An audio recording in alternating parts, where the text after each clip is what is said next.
It seems that everyone, absolutely everyone, when summer vacation comes, goes traveling.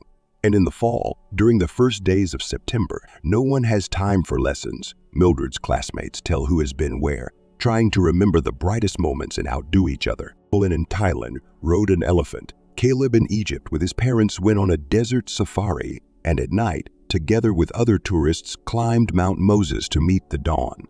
Emily found Bulgaria boring. Max enjoyed diving in the Red Sea. Mildred was sent to the country every summer. And not even to her own grandmother, but to some seventh water on the vine. And it was especially hurt Mildred could tell her grandmother where Mildred had seen this vegetable garden. These stupid chickens who wanted to peck her hands, and for diving, there was only a river, which the same chickens would wade across. But try telling that to your 7th great-grandmother. Delia Gassman had been the school's vice principal for the last 20 years, and Mildred's parents were particularly fond of it. "Well, I'll rest easy. She'll be able to keep an eye on you," Mom said. She didn't rely on herself. Mom was a forever girl kind of girl. When her father went away on a business trip, Mildred felt like they were having some kind of naughty holiday at home. Mom hated to cook. To stand at the stove for her meant to live her life. Go shopping, carry bags, spend half a day at the stove, then eat everything in 20 minutes, and then feed the toilet. Mom asked from the ceiling as if she were some kind of supreme judge. When Mildred and her mother were alone, it was sandwiches, coffee and ice cream, and movies, some of them better than others, without regard to bedtime. Dad would come home, and everything would go back to normal. Mom would make dinner for 3 days. The family would gather around the table, and at 10 o'clock Mildred would be sent to bed, even if tomorrow was a day off. So her mother secretly reproached herself for her weakness of character if she was so relieved to hand her daughter over to the cold, pedantic hands of Delia Gassman for 3 summer months. In the little room where Mildred was put in by her 7th cousin's grandmother, there wasn't even a door to close. There was a curtain, and in the first days of her arrival, when Mildred wanted to throw up and throw down, she had to restrain herself and behave. What a foreign word it was in her vocabulary. In an honorable manner. Afterward, however, everything was all right. Some summer her friends appeared, and then they were waiting for Mildred to arrive, and no sooner had she taken her things out of her traveling bag than Clarissa and Sami were already peering in at the window. And Delia Gassman was raising her voice. "Oh, the front garden. Flowers. Through the door, please." No, the girls didn't. They had preferred to stay away from the head teacher since their school days. Clarissa made a gesture with her chin towards the street. "Say, come with us," asked. It took a minute to kick off her shoes and change into sandals. And then a light jumped through the window. The body itself remembered last year's skill, and that was it. Summer had begun. There was internet in the village house. Slow, weak, but it worked. Show me a spot on the map that isn't covered by the World Wide Web. One time Mildred couldn't take it anymore and she jumped. She and the girls trickled into the House of Culture. It was the end of a meeting of the locals, and afterwards they were supposed to show a movie. They were just early. An aunt from the stage was talking tediously about the state of the roads. And behind the girls sat 2 grandmothers, real village old ladies gaunt in scarves. And one was telling the other what her new cell phone could do. "Wait," interrupted the second one. "Do you have Bluetooth or what?" In short, the internet was there. But after a few days it turned out that there was no time for it, because adventures on the 5th point can be found not only on the Mountain of Moses. And if you do not drown in the virtual world, the real world is extreme. Here is the lake at the edge of the village. Long, narrow, curved, half-submerged.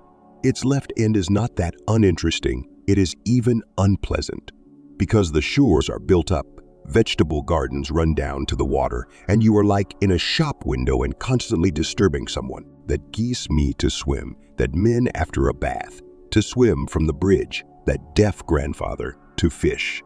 And you get a beating from everyone, even from... But if you go to the right end of the lake, oh, that's another matter. You have to get there along the shore, along those very little visible paths, which to a stranger's eye seem completely unnoticeable, and the thicket itself impenetrable. But you know everything, and there is already a ravine, over which there is a bridge, like from a horror movie. At the bottom of the ravine running brook, and the bridge as if the forest built from such old, gaunt trunks and branches that every time you think, I will be the last one who will risk to cross it, undermine it, and collapse.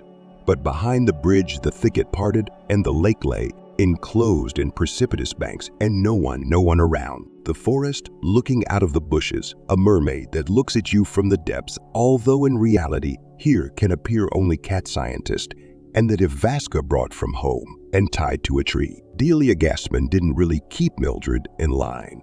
The rules to obey were few and simple. No running out for a walk without breakfast. Watch your appearance.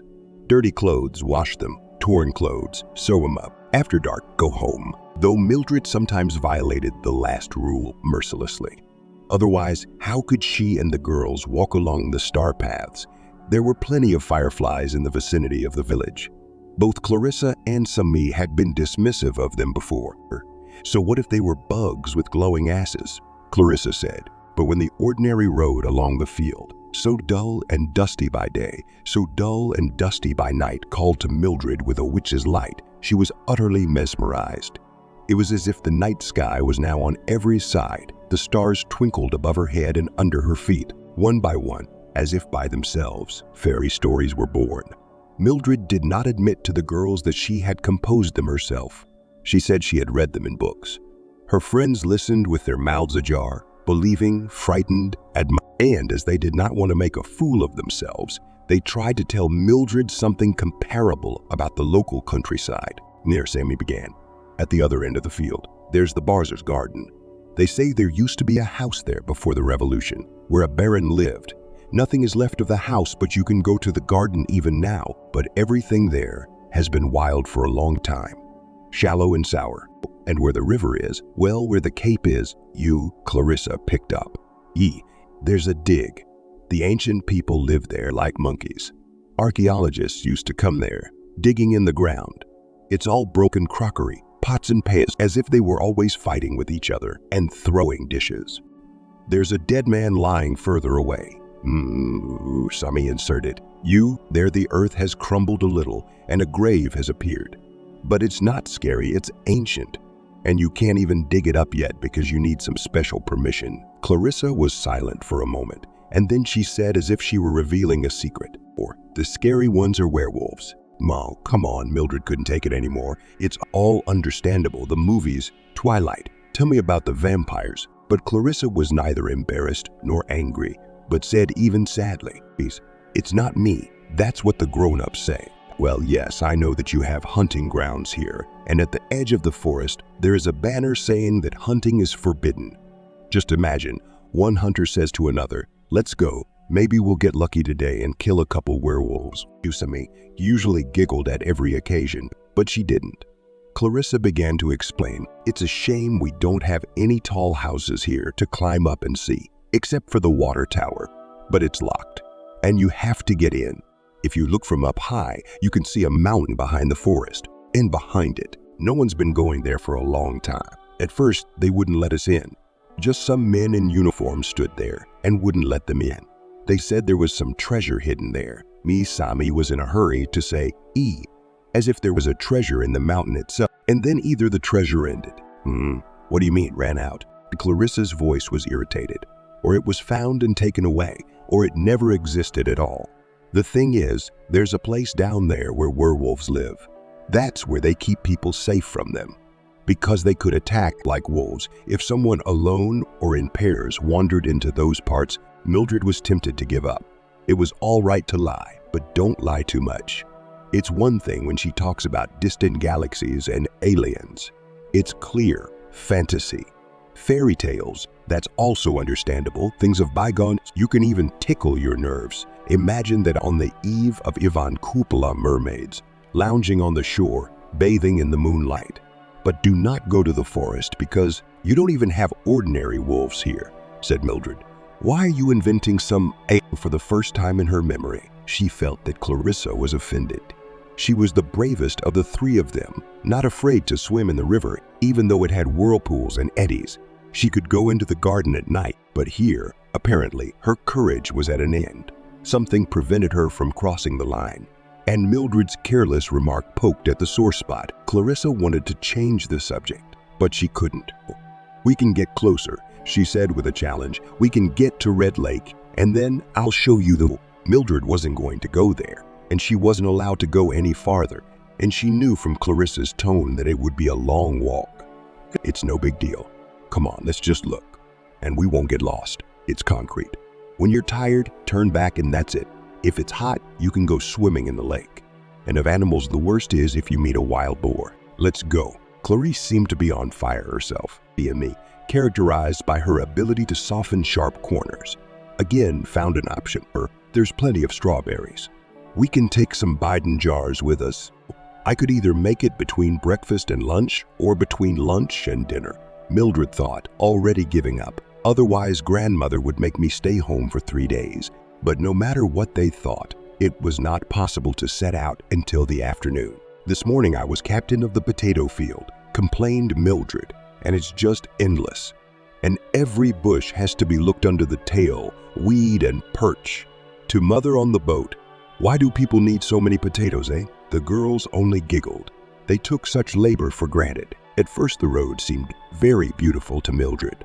She had never been here before, and everything fascinated her. There was the meadow drowned in flowers, the bridge over the river where she could linger and watch the flocks of fish scurrying under the water, and the unusually picturesque withered tree on the other side of the river, which looked like the figure of a huge witch from a distance. But at the end of the second hour of the journey, my legs were tired and my impressions lacked freshness. There was indeed a concrete track under my feet, long ago laid slabs, partly buried in the ground and overgrown with grass. The road turned and again rushed forward, and on the sides was the same forest. Yeah, hadn't we had enough? Mildred was the first to ask. We've got a long way to go. Let's just rest a little. Wait, there will be a lake now. Sammy reassured her.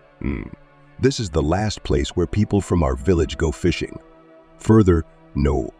And why is it red? Mildred asked without much interest. She was too tired. Is there any special water here? Nope. There used to be a village nearby, and it was called so. Beautiful, I mean. But the lake is just an ordinary lake. And it's not very nice to swim here. Only in one place, but the shores are too boggy. Then they saw motorcycles at the edge of the road. A sign that the fishermen were really here. Oh, let's go farther away, Clarissa suggested. They're fishing, and we'll swim. One of her grandmother's injunctions was not to swim in strange places. But it was so hot and they wanted to get into the cool water. When they came to the lake, a small lake lost in the woods. Clarissa raised her eyebrows. I haven't been here for a long time. I don't remember. Let's find this beach. Let's go, one to the left, one to the right along the shore. Mildred went to the left, not noticing that Sammy obediently stepped to the right, behind Clarissa. There were no paths here. Only the shore of the lake could serve as a landmark. Mildred walked and looked for the place where the shores were overgrown with reeds and where there would be sand. She knew from experience that here, in the silence, every sound traveled far. Either she would call the girls, or they would call her. Here, the coastal bushes parted. The shallow water opened, and the sand on the shore was white. Where? Cried Mildred. But there was absolute silence. No one answered her. That ringing silence when it feels like you're alone in the world. It just couldn't be. Mildred knew she had not gone far. Well, 10 minutes, no more, as she wandered alone along the shore. At most, the girls had gone the same distance, but in the other direction. It's not that you can't shout to each other, you can hear each other call, but there are still fishermen. It could not be. So it was necessary to take control and calm down.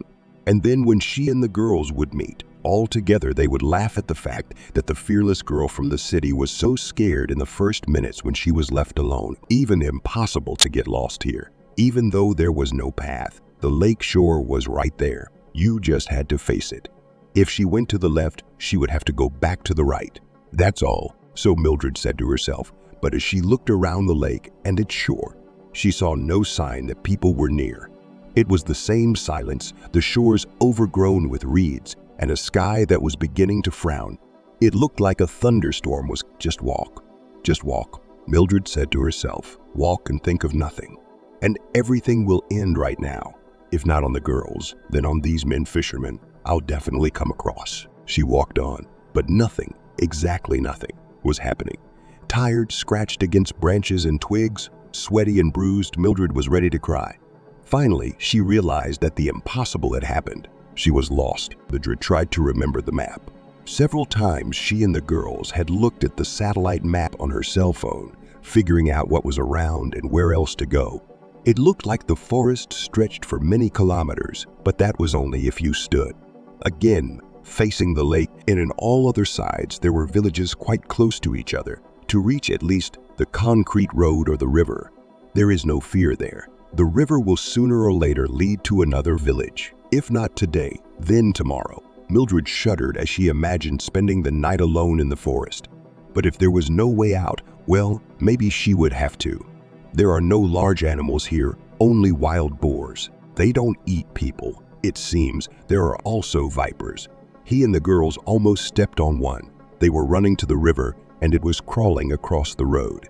It was like a trickle of black water. Vipers are not so poisonous that they can kill you. Nothing will happen to her, Mildred. If it's too scary, you can stay awake. Just sit somewhere and wait till dawn. The thing is, she was desperately scared right now. So much so that she didn't even think about how worried her grandmother would be and what panic her parents would feel when she told them. And grandmother would tell them. For now, Mildred feared only for herself. She decided to walk until dark, and then she would see. And perhaps she should have made as much noise as possible. It would scare away the forest predators, are there lynxes here or not? And maybe attract people's attention, but how to make noise? Shouting, perhaps singing would be better. Mildred coughed and sang, and almost immediately, she didn't even realize how it happened. It was as if the spasm that had been gripping her throat until now had finally released. Her voice changed, became rich, sonorous, ringing with silver notes. Never had she sung like that. If it had been a large concert hall instead of a vast forest, Mildred's voice would have filled every corner of it. She sang everything. The simple songs she had learned at school, in music class, and those she had heard on television. Her own voice encouraged her and supported her and even made her a little dizzy. And then he saw it. On a small hill overgrown with hazel trees sat a wolf and listened to her intently. There was no doubt in her mind that it was a wolf. It is not true that these predators are called gray, and they also say eyes smart like a man. No, Six was not gray, but multicolored, iridescent. There you have brown and silver and almost white, and the look. He wasn't just intelligent, he was wise. Beastly wisdom, much older than humans. It must have been a scout wolf, because they usually hunt in packs. Or families, like in Mowgli. For a moment, Mildred tried to remember everything she knew about wolves, and then realized it was useless. Despair gripped her. She didn't know how to climb trees. There was no other way to escape, but there was already a man standing next to the wolf. It was a young man, maybe a few years older than Mildred. The wolf was not a werewolf, had not taken on human form. The young man put his hand on its scruff and just stood there. Maybe Mildred should have been more frightened. A meeting in the woods with a stranger could have far more terrible consequences than a fleeting acquaintance with a predator. But the girl did not think about it. She was relieved. "Oh, what are you doing here?" The young man asked in surprise. "Looking," said Mildred. "I lost my..." He thought for a few moments, then nodded. "It happens here. Are you from..." Mildred heard the name of a familiar village and nodded. "You won't make it back tonight." He said, "Come. You'll spend the night at our place, and tomorrow I'll take you." "Who's your place?" Her fear was awake in her again, and the question gave it away. "We live nearby, our village. Come on, your mother will feed you." Until now, Mildred hadn't thought she was hungry. But now, and really did she have a choice? Only to trust this boy. He was about 15 or 16 years old by the looks of it. He would have been very handsome, blue-eyed with correct features. The only thing that spoiled him was the scar across his lips. But his hair was good, golden, curly, in a lush cap. I guess he didn't like the barber shop. "Follow me," the young man said to Mildred, and so calmly went to the thicket as if the thought that he could get lost did not even cross his mind. Is it, wolf?" Mildred asked timidly. He turned around. "A couple of years ago, my father's dog ran away into the woods in the spring and apparently walked with a wolf. They wanted to drown the puppies, saying they wouldn't grow into anything good, only chickens. But I didn't let them. Now no dog can compare to him. A hunter's dream, a circo. Don't worry, he won't hurt anyone unless I tell him to. Peter followed the boy, but she walked with all her might and could not adjust to his steps. They were too flying, and the new acquaintance felt something. He stopped, waited for Mildred, and took her hand. His palm was very stiff. Oh, and why do you say that this happens here? The girl asked. It's a special place, he explained. It has happened many times before. A man goes on his way, but he comes out in the place from which he started. Or he gets lost, and God knows where he comes out. Mildred thought that she would have nothing against going back to the place from which she had set out on this crazy journey. Her grandmother's house. Why do you come here yourself? She asked, if it's so dangerous here. He turned around and grinned slightly with mangled lips. And we are local. It doesn't touch us. We're at, well, to put it simply, the old believers. We have a different faith. That's why we live in a special way. It started with my great-grandfather that didn't quite understand what he was talking about. But she was much calmer now than before. She clung to the hand of her new acquaintance, and somehow it happened that now she was not afraid of the forest with all its predators and the approaching night. Even her legs seemed to have stopped whining, only she was more and more hungry. Circo trudged ahead without looking back. You sing well, said the young man. I've never heard anyone sing like that before. None of ours, only once on the radio. We can't have all that. TV, radio. I was in town with my grandfather. I heard it there by chance. Oh, I've never heard it before. Madrid wanted to explain that she'd never thought she had any ability before. And she wasn't very good at music lessons. But then the forest parted and the new acquaintance, here we are. Mildred thought it was a movie. It was a tiny village, maybe a dozen or so houses, all log houses, none of them stone. There were such houses where her grandmother lived too, but many of them were abandoned with empty windows. The villagers dismantled the abandoned huts and sometimes even burned them. Here there was not a single abandoned house. It was obvious that everyone was taken, and her new acquaintance hadn't lied to her, hadn't led her to a remote place. People lived here. The grandfather, thin, gray-bearded but sturdy, called out to them in surprise. My, Vince, who have you brought? The girl has lost her way. The young man raised his voice. I'll take her home tomorrow. He turned to his companion. What's your name? Mildred. Vincent had only one mother. His father died last year. The mother, a burly woman with a pleasant, good-natured face, was even more amazed when she saw Mildred. Lord, so little and so far gone. Well, where have you gone from home, my dear? She didn't go that far, Vincent explained. She was just at the lake with her friends. Her mother was silent and nodded understandingly. She fed Mildred, and Mildred thought she had never had such delicious borscht, and the porridge with mushrooms was good too.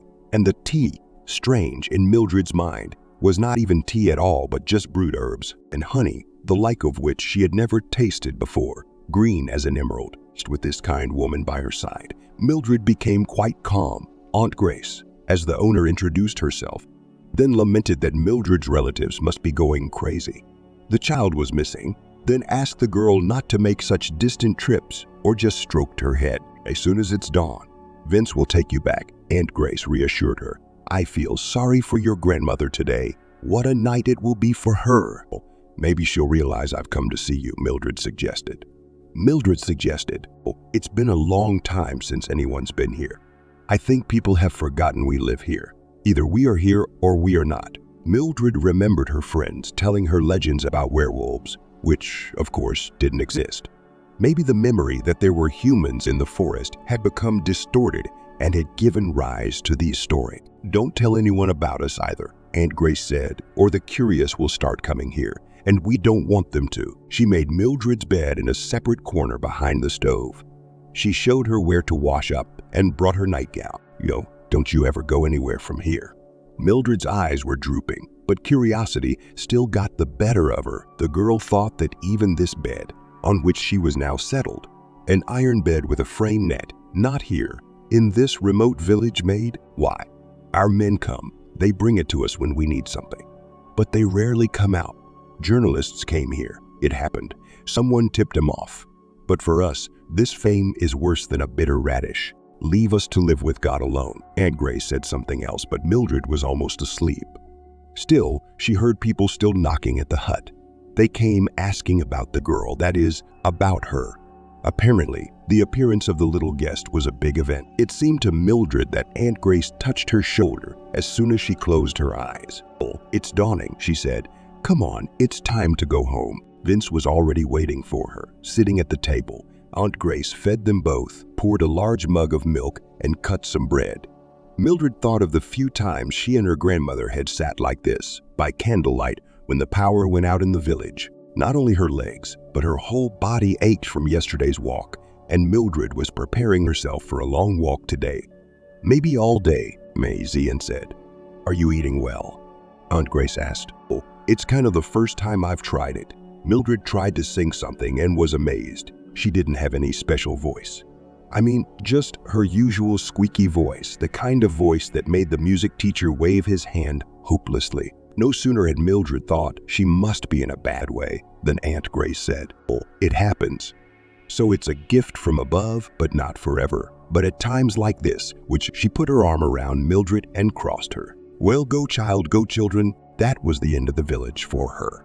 There was no reprimand, only the tears of her mother and grandmother. Her father, who had turned black and gray that night, as if he had suffered a serious illness, and the triumph of those who were part of the search party, because they had found the girl alive, and in such a short time, Mildred was not even allowed to talk to her friends.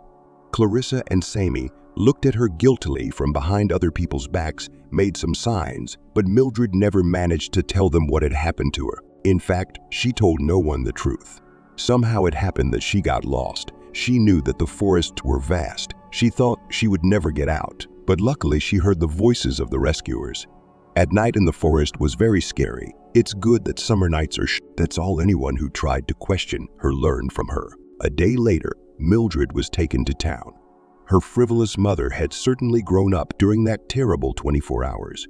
She took a vacation, and until the 1st of September she never left her daughter's side, except to hold her hand. "God showed me what could happen," the unbelieving mother repeated. "Thank God everything was all right." Then school started. It was good that it was literally in the yard. Otherwise, probably, Mom would have quit to take her daughter to classes and to meet her when the lessons are over. School and English class, that was it. Mildred was not allowed to go anywhere else alone. She was allowed to bring her friends, as many as she wanted and whenever she wanted, to surf the internet even 24 hours a day, to listen to music without headphones, but only at home. Her parents took her out on weekends. Mildred didn't remember that before they went somewhere like this, the whole family, to the movies or the water park, out of town for a picnic or to a big shopping mall. The three of them went on vacation together now. And for the remaining 2 summer months, Mildred was sent to camp, where the teachers kept an eye on their charges and counted them by their heads. All this ended when Mildred graduated from high school and entered the institute. She liked English, she wanted to study the language, and she could not imagine any other way for herself. Her parents had to realize that the former control over her was the girl was preparing for exhausting explanations with her mother, for attempts to appeal to reason, but something happened that she hadn't expected.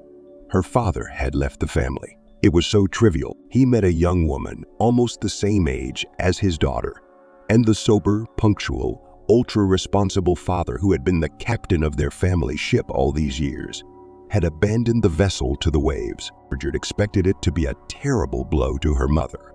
She would become depressed, perhaps even go into bed, but she could not suppose that her mother, determined to prove everything to everybody, would marry within a year. Her father had left the apartment to his ex-wife and daughter. Her mother's new boyfriend had moved in with them, and Mildred felt superfluous.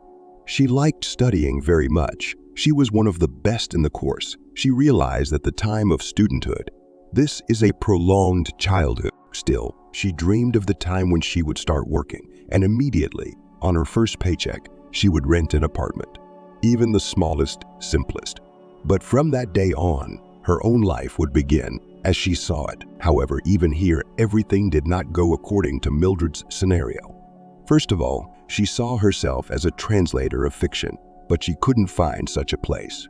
But where she was willingly taken, it is in school. a teacher of English. The constant staff turnover in pedagogy led to the fact that the director met a girl with no experience almost with open arms. But Mildred only lasted 6 months.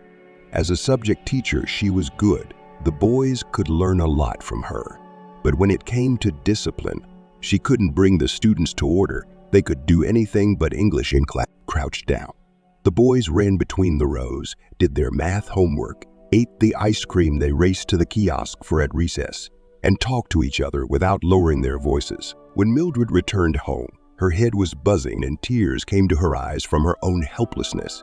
Her salary was so small that it was clear that if she rented an apartment, she would have to starve because she had no strength for a part-time job. So when Mildred saw the ad, she thought she was dreaming. A well-to-do family was looking for an English teacher for a boy of 10. Living in the countryside, of course, housing was provided, decent conditions, including food. The ad was already 3 days old, and Mildred had no doubt she was late. Still, she sent an email since the advertiser preferred messages rather than calls. Beard wasn't hoping for anything. She had almost no seniority, and she didn't give the impression of being too serious. A short, thin girl of 24, painfully shy and insecure. She was all the more startled when the bell rang and a man's voice invited her to go for an interview. Mildred squeaked. "Oh, why should she? You can start work and then we'll see." "No, just like that. You don't know anything about me." Darling, these days, thanks to the internet, you can find out a lot about a person. So you're welcome to come, unless you've changed your mind. Mildred's new master. How strange it was to hear the word master, probably employer was better, was called Aaron Jaeger. For the first time, the girl decided to go without her things, and without saying anything at home. She felt that her mother would awaken her old fears, and she would not let her go. Mildred herself would hardly have found this place if it hadn't been for the cab driver with his navigator. And he'd never been here before. Winter forest, narrow road. It was not far from the village where Mildred used to spend her summers, but up. "Wow," said the cab driver when they finally reached the village. "They've built a real castle." It was a very beautiful house, not unlike the mansions of the new Russians. They seemed to boast of their wealth, no matter that taste was often sacrificed. This house, on the other hand, looked as if it had stepped out of the pages of a fairy tale about the Middle Ages. It wasn't that big, but it breathed harmony. Everything was in place. The turrets, the stained glass windows, the small balconies, no bigger than swallows' nests. And even the fence, which resembled metal lace topped with sharp peaks. "Wait for me, please," said Mildred to the taxi driver. I won't be long, I guess. I can't get out of here alone." "Wait, I'll pay." She was sure that, having seen her with her own eyes, Aaron Lovovich would, of course, refuse her immediately. And she also had no doubt that in such a large house there were, of course, servants. Probably these women were better dressed than herself, and they would look at her with contempt. She was opened by an elderly man with an unassuming, unrecognizable face. "Oh, I know," he said. When Mildred tried to explain who she was, "You are expected. Come along." Inside, everything was decorated in the same old-fashioned way. She wanted to go up the stairs to see what the castle was like on the upper floors. But she was led down a hall, and a servant opened a heavy oak door. It was a study, with bookshelves to the ceiling, a massive desk on which, however, stood something very far from antique, a laptop computer. And then a man rose from behind the desk, and Mildred forgot all about it. "Why, he looks like a young devil," flashed through her mind. If devils can be young, devilish character or not. There was something of Mephistopheles about him, very tall and very thin, all angular of some sort. The man greeted them with a lush black hair curled in fine, chemical curls, jagged, expressive eyebrows, and light green eyes so bright it was as if he wore lenses, a black suit, and a smile from ear to ear. Aaron Jaeger was good-looking, but it was the beauty of an engraving. No softness, just sharp edges. Here you are," he said. "I'm glad." He shook both of Mildred's hands and seemed slow to release them. The servant was no longer in the study. I wanted to talk about work." She reminded him hurriedly, trying to make the awkward situation end sooner. He released her hands at last, but kept smiling. "I'll introduce you to the boy now. Have I already told you that he is ill?" "No, cerebral palsy, as they say." "Cerebral palsy." His ex-wife left him to me, and I didn't want Vivian to suffer in an institution. So he'll get everything he needs at home. Does he have other teachers? Mildred felt the ground beneath her feet, and Jaeger shook his head.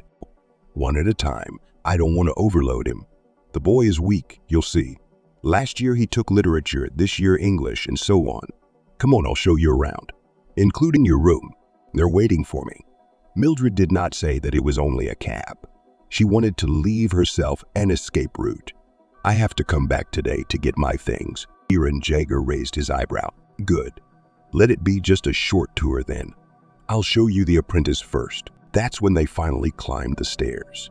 And Mildred thought that Aaron Jaeger could easily walk 3 steps. Please, the master opened the door for her, as the servant had done before. Mildred thought at first that there was no one in the spacious, bright room. An invalid's chair by the table, with its back to the door. Then she caught sight of a pale. Aaron Jaeger turned the chair around in one graceful, dancing movement, and Mildred saw a boy who was not even 10, but 7 years old. Round, ugly glasses, a pale, almost transparent face, and a detached look. The child looked through Mildred and did not react when Aaron Jaeger noisily introduced him to the girl and her to her future pupil. True, the boy nodded politely so that hardly anyone could reproach him for anything. But Mildred had to take the initiative. Do you want to study English? She asked the boy affectionately, putting her hand on his shoulder, and she felt that sharp shoulder shudder under his hand. And again that indifferent, polite nod. I can say English, or Chinese, or Synchrofasatron, and of course I can't help showing you to your room. Aaron Jaeger walked in front of her, back to front, still smiling with his 32 teeth. Please, never had Mildred thought she would be living in a tower. In a small, almost circular room, where all day long the sun went from one window to another, and at night the same route was taken by the month. The bed, even from afar, seemed soft and very comfortable, and how glorious it would be to read in that ancient armchair, sitting by the window. Well, no one will disturb you here. Aaron Jaeger was glad as a boy when Mildred said she would move in tomorrow. In fact, for minutes he seemed younger than his little son. At any rate, there was much more emotion and spontaneity in him. Mildred kept her word. When she returned home, she had been packing all evening. The distances were quite long, and if she had forgotten something, it would not be easy to drive to get it. Then she called her mom and told her she had started a new job. She'd be living in the country. And now, if they decided to meet, they would have to make arrangements in advance. Mom, with her usual curiosity, tried to find out all the details, but Mildred could not tell her much yet. A sick boy, small, sweet, whom she would teach. A salary far above what she had gotten at her old. Is this boy's father married? Mom asked, hitting the mark, as always. 98 registers. So if the man is nice and rich, don't waste your time. Try to glue him together, her mother advised, completely ignoring the fact that Mildred had no experience in gluing. As she fell asleep, she thought about how to show herself at the new place with the best side, and what methodology to teach English to the boy, whose strength seems to be enough only to live a little. In the first few weeks of work, Mildred was still surprised at Vivian's behavior. He seemed to regard lessons as an unpleasant chore that could not be avoided. He had no special aptitude for language, but he studied faithfully everything Mildred assigned him. And if he had been an ordinary schoolboy, he would have earned a solid B. He did not try to distract the teacher.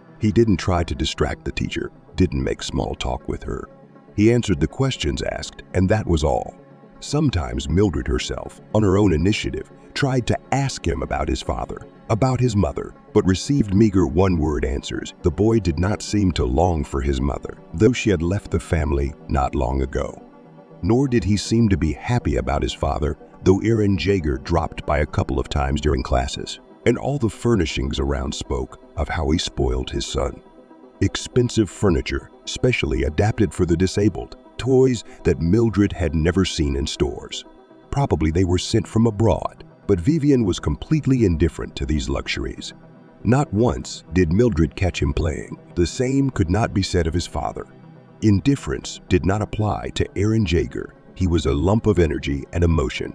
At first, Mildred thought that in his house she would fall into the category of servants, but the owner behaved with her more like a guest They dined and dined together, with a large dining room, and Aaron Jaeger always entertained Mildred, most often with stories of his travels. He had traveled all over the world, paying particular attention to Southeast Asia with its exotic tradition, and he was an excellent storyteller. A real artist. Mildred tried to talk to Vivian, to ask him about his travels, but the boy only shrugged his shoulders. "He doesn't take me anywhere." Vivian rarely even said the word father. Mildred was getting more and more accustomed to Aaron Jaeger and looked forward to meeting him at the table. They all ate breakfast separately. More often than not, Mildred came down to the kitchen while Pete, the servant who had opened the door for her, was gathering breakfast for the boy on a tray. It was always the same: a mug of oatmeal on a white plate, an egg in a special silver shot glass, and apple juice. Mildred poured herself a strong cup of coffee, took a cookie from the vase, and went back up to her tower to enjoy it all. And her room, well, pure Middle Ages, like in a museum.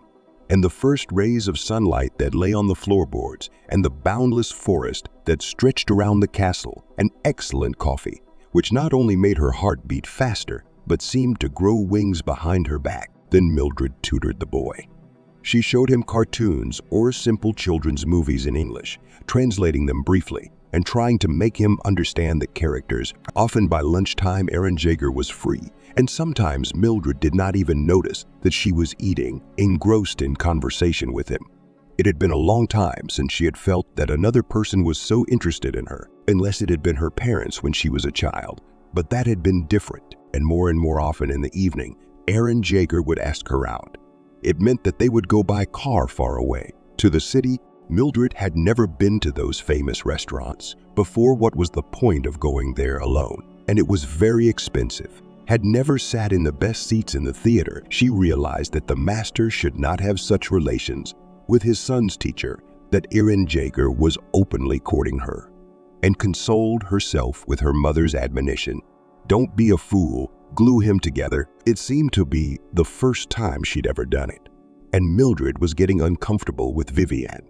Perhaps the boy would have to explain sooner or later that she and his father had a special relationship. Somehow he would react to that. Mildred had dreamt of the young man who lived in the woods from time to time. She had never been so at ease with anyone as with him, as if nothing bad could happen to her in his presence. Now Vince came to her in her dreams less and less often compared to Aaron Jaeger. Everyone else seemed surprisingly bland. It would be boring to be around them. When Aaron Jaeger proposed to her, Mildred had thought she had said yes to him a long time ago. As it turned out, it was her turn to be the first to tell Vivian, as well as the fact that after the wedding, a very modest family affair, they would go on a trip. The two of them, of course. Aaron had told her yesterday. Perhaps he thought the boy's presence would be a burden to her. Mildred worried how Vivian would take it, but the boy only fluttered his long eyelashes. He averted his eyes immediately, as if he didn't want the teacher to read anything in his gaze. He remained silent for a moment, and then said, quite unexpectedly, to her, Has he shown you his collection yet?" Mildred was so surprised that Vivian had spoken to her on his own initiative that the meaning of the phrase came to her a little later. "Oh, collection? No, what are you talking about?" He jerked his chin, showing that he did not want to continue the conversation on this subject, and began to read the English words again, clearly, audibly, but without any expression, purely mechanically. It seemed that the foreign language was still as foreign to him as ever, in spite of Mildred's best efforts. Neither Aaron Jaeger nor his chosen one wanted to organize anything like a modern wedding, with a restaurant, guests, and forgive me, a toastmaster.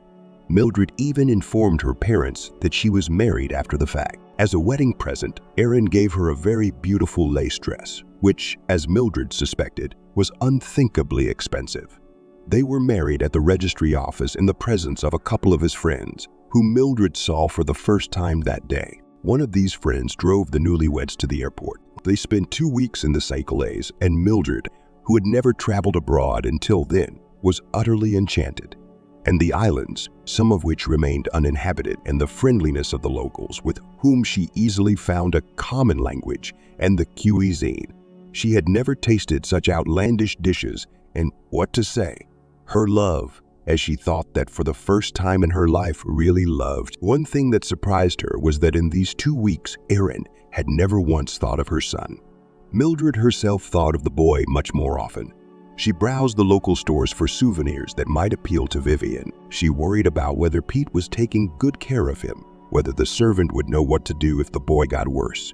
She even called Vivian, surprising her husband. But when she heard the boy's calm, polite, and cold tone, just as she always did, she called herself a fool and abandoned thoughts of her ward for the time being. She didn't want to go back terribly. It was as if there had been one life perfectly fairy tale-like on the islands, and the other seemed like a dream. Did crowded cities and cold weather still exist? The departure seemed to Mildred like the expulsion of Adam and Eve from paradise. She was comforted by the fact that the castle was now her home, and that in a sense the prose of her days was. When they returned, Mildred carried a huge bag of presents to Vivian. She really missed the boy. She wanted to hug him, ruffle his hair, and she told herself it was a good thing the child was becoming her own. But the boy didn't seem to have any intention of changing his attitude toward her. He thanked Mildred politely, but was in no hurry to get the boxes and bags. It was like he didn't care. "Oh, are you feeling all right?" he asked anxiously. It seemed to her that the child had lost even more weight and turned pale. And she decided to tell Erin something should be thought of for Vivian as well. Maybe some kind of sanatorium, even in another country. For that matter, I'd have to find out. There must be some. Like summer camps, but for kids with special needs. You can't raise a boy so he can't socialize with his peers. But that evening, just as she was about to start this conversation, her husband turned to her. "I would like to show you something very dear to me." And Mildred was frankly surprised. She thought she had seen everything in the castle already. And at the same time, she involuntarily remembered Vivian's phrase. "Has he shown you his collection before?" "What?" she asked with a smile. "Let's go." He took her hand and lifted her from the table in one strong movement, and drew her after him with the eagerness of a child who wants to show her something. The most beautiful thing in his opinion. They walked to the wing of the castle where Mildred had hitherto been least often seen. But the smile still remained on her lips. She was preparing herself for anything. A collection, but what could he collect? Such an unusual man. He'd do it, maybe gems or even meteorites, wine, shells, anything. This corridor seemed quite short, and there was only one door in it. This time Erin didn't bother to let it go through. He unlocked the lock, stepped into the room first, turned on the light, and only then said to Mildred, "Come in." It took her a moment to realize what she was seeing. When she did not rush away because her feet were stuck to the floor. At first she thought the room had glass walls. But no, they were terrariums, floor to ceiling, standing side by side. And they were all brightly lit now, and inside, it didn't even seem like the spawn of nightmares. She'd never had such terrible dreams. Huge spiders of all colors lived their lives here. The movements of their legs so fast, so elusive. Black, glossy, shiny, with patterns on their backs, and spiders whose legs were like bones stripped of flesh, and furry monsters that seemed, but it was impossible, to stare right at her. And snakes too, of all colors and sizes in such close proximity that the sheen of their scales hypnotized Mildred. Even a cobra seemed to be there, just a hand's reach away, and some other insects too. Strange ones she'd never seen before. Erin's smile would have outshone the sun if he hadn't looked like one of his pets. That huge spider. She'd never thought of such a comparison before. "Oh, I have the most dangerous creatures on the planet here," he informed her, glowering and not noticing that Mildred was paralyzed with terror. He continued almost enthusiastically. Yes, the cobra, the king cobra. After its bite without antidote, 60% of people die. It can even kill an elephant. And this one's even better. Look how good Tipan McCoy is. It'll offer a whole cocktail of paralysis and death. There's no more poisonous creature. Spiders, now that's just the Black Widow. Its bite is not to be feared except for children and the elderly. For them, it can be fatal. Another thing is the traveler spider. That's the one that'll give you paralysis, and this one's a real cutie. You can hold it in your hands. And grabbed a huge spider covered in bright blue hairs out of the terrarium. The last thing Mildred thought before consciousness left her was, I want to die before this thing touches her. Didn't think she could cry so much. Desperate sobs are like a thunderstorm. They come and they pass. And she sat there, trying to breathe inaudibly, not to sob, and the tears kept pouring. She could only cry. What else could she do? Now the scandal she had tried to make seemed ridiculous to her. She had never been able to swear before, and now she tried it. To her misfortune, I can't live with these things in the same house, she said to her husband, letting him know it was a final ultimatum. And he just smiled at her like a child. You see how far away they are, how securely locked up. You won't see them again if you don't want to. And I've never had much luck in my life. I've never met a woman who wasn't afraid of spiders. It's not because you locked them up tight. It's that gun that hangs on the wall that's bound to go off someday, once every 100 years, but you forget to lock the door and someone will escape. That's no more likely than one of us getting killed by lightning. But Mildred, who had never fainted before in her life, could not forget what she had seen. Those countless moving paws whose movements she could not foresee. Those cold, fixed eyes, those rustles. I can't live here, she said, more convinced of this than of anything else in the world. Either move your collection to some other place, or I'll leave here. Oh, but my dear, that's impossible, he said curtly, and at the same time with a force that did not yield to her protest. Mildred did not even bother to ask why. One thing she realized was that he valued his collection as much as, and probably more than, she did. Then I'll call my father and ask him to pick me up. Mildred mentioned her father unconsciously. At that moment it seemed to her that she had no other people left but her parents. And wouldn't she ask her mother? She seldom disturbed her father, but now it was worthwhile. He would be able to talk to her husband, man to man.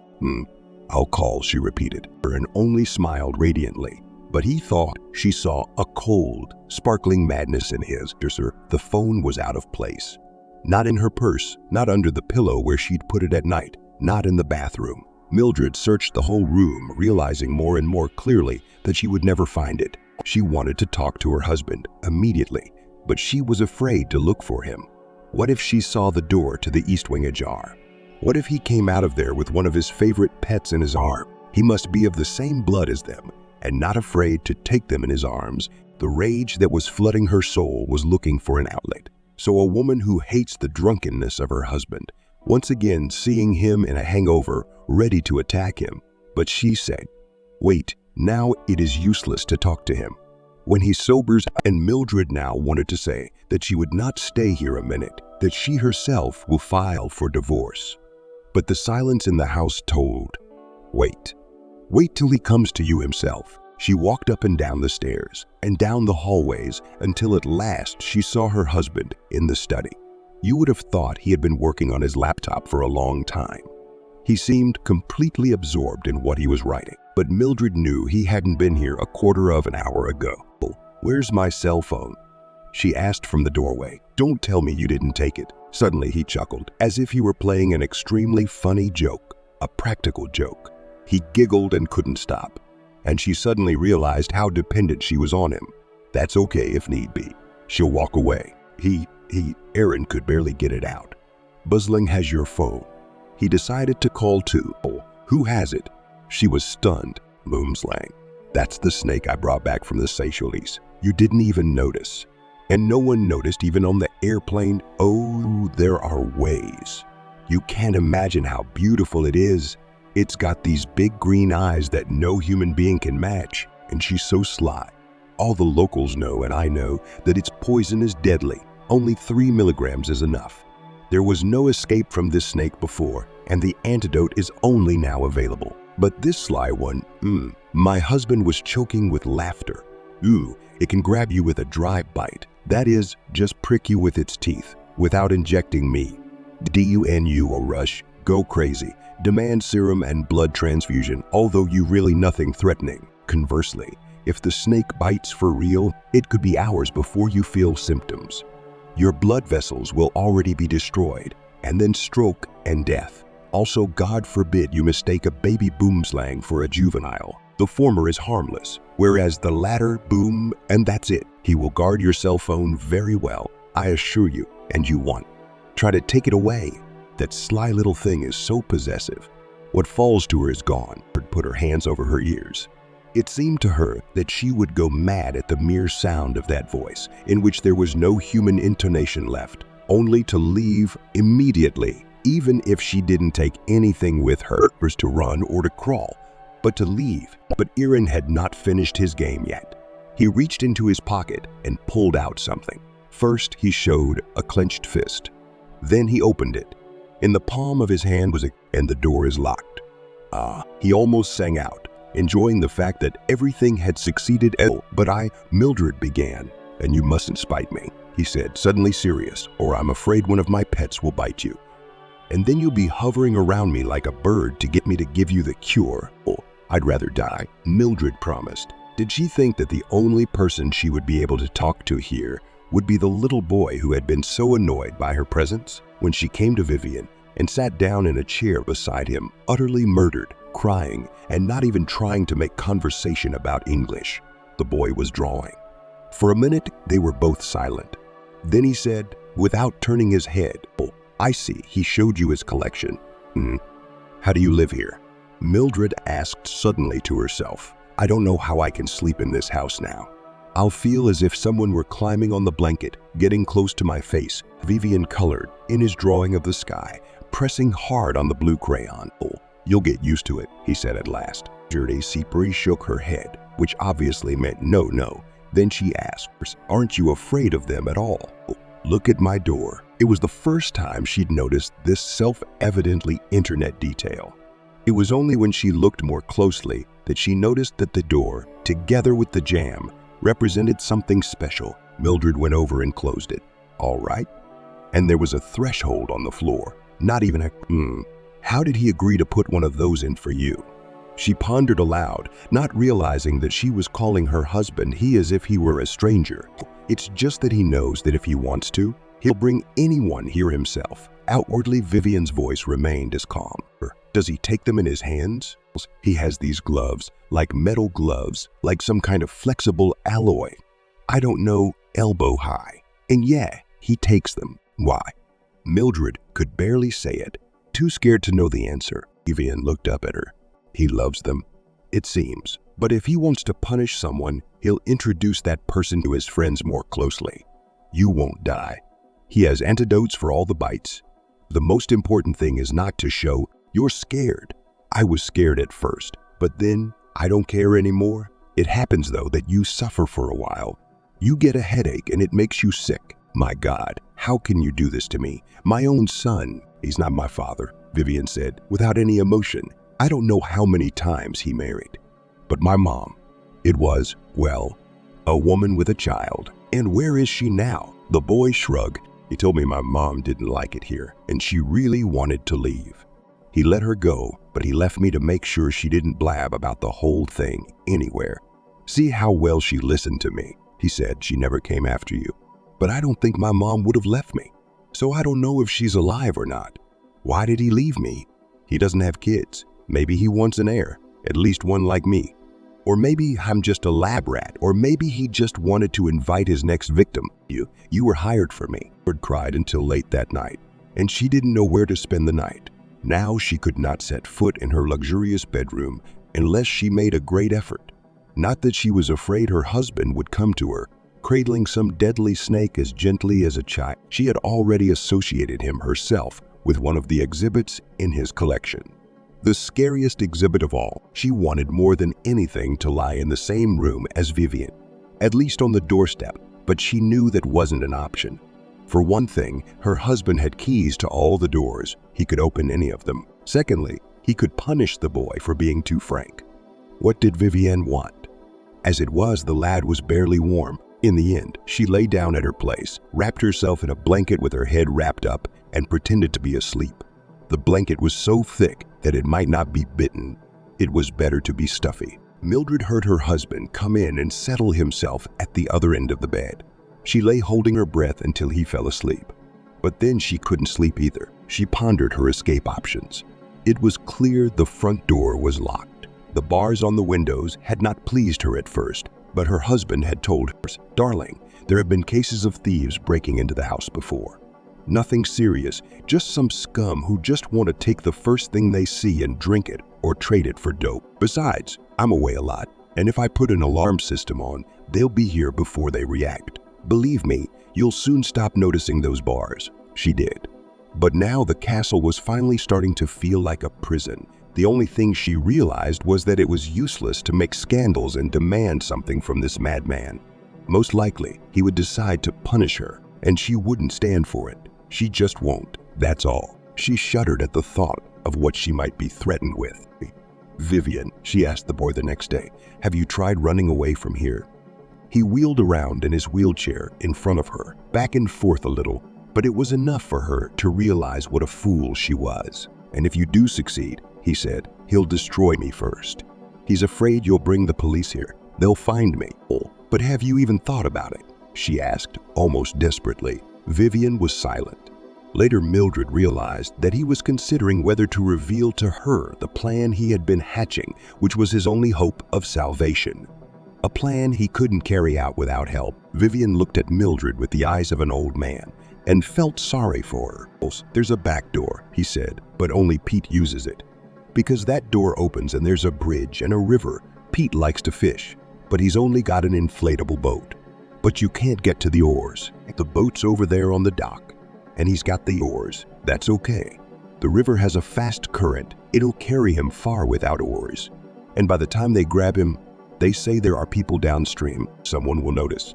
I don't know how to get there from here, only to move the horses. He won't reach us in the next world." "Oh, shall we try it?" Mildred asked in a low voice. Now she was ready to overestimate her husband, and to think that in every corner of the castle they were being watched and overheard. Vivian looked past her into the window, which was barred by a grate. Mildred suddenly realized how small and weak he was. Take his hand. There is almost no strength in it. And yet he had not yet given up hope of outwitting this madman. And Mildred also knew now that she could not leave here alone, and might have thought her resigned, just withdrawn. Her wife no longer objected to him, nor did she even speak to him herself, only answered his questions, and she avoided his company at all costs. Now he often found her with a book or needlework in the farthest corner of the house, where she sat until she had to give lessons to Vivian, or sit at the table, or take her place in the bedroom. He couldn't imagine how monstrous his touch was to her now. Or perhaps on the contrary, he imagined it and enjoyed it. So blissful was he in showing others his pets and reading the horror and disgust on their faces. Mildred sometimes thought with bitter humor that maybe karma would work, and Aaron's next wife would be a female herpetologist who would deal with his deadly menagerie and she also knew that the hour of escape was approaching, and that she and the boy would have only one chance to get out of here free. Only 2 days left, she thought, but from the very beginning things did not go as she had envisioned. Pete really was a fishing enthusiast. Perhaps there was no other entertainment for him here. There was plenty of work to do, and Aaron Jaeger didn't want any other servants. Only a few times a year, the workers came to tidy up the garden and clean the house. Everywhere except that very wing, there were only 2 keys to the door to the little underworld, as Mildred had dubbed it, the master and his servant. They could not fall into any other hands. Still, in summer, almost every day, and in winter, when there was no frost, Pete went to the river to meditate for an hour or 2 with a fishing rod. Not once did any fish he caught appear on the table, and there was nothing worthy of attention in the little river for small fish, cat's delight. Now Mildred kept her eyes on the servant, and was convinced that Vivian had indeed pointed out to her the only way of escape. The main entrance was clearly visible from any window, and the gate was locked, and the fence, topped with metal spikes, wasn't much of an escape route. The kitchen was another matter. Apparently, it never occurred to any of the unwilling prisoners of the castle to get to this semi-cellar and then unlock the inconspicuous door and climb up the ladder. There was almost no shore on this side, but there was a boardwalk, and the inflatable boat was always waiting for its owner. Mildred knew that on the last day of the month, Pete got a day off. He would leave for town late the night before and return 24 hours later. Who he was visiting, who was waiting for him. So unsociable, so self-absorbed, God only knew. So an escape could only be planned for that time. Pete didn't lock the kitchen and left the food he had prepared for the owners in the refrigerator. It was Mildred's job to do the housekeeping. There were times when she stayed up until nearly midnight washing dishes and putting things in order. When she came back upstairs, her husband was asleep. If things had gone on as before, Mildred and Vivian would have escaped. They wouldn't have been searched for until morning. What search at night? They'd be long gone by then. "Oh, can you come downstairs?" Mildred asked the boy. "Can you get to the kitchen?" "Oh, if I'd known it was going to burn out, I'd have crawled down on my hands and knees," said the boy. To keep the noise down, Mildred thought, "or maybe it would be better if I came up behind you and carried you in my arms. You're light, and if all of a sudden, say you wanted to sit with me in the kitchen while I clean up, chat, drink tea." Vivian sighed so heavily that his breath was more like a spasm.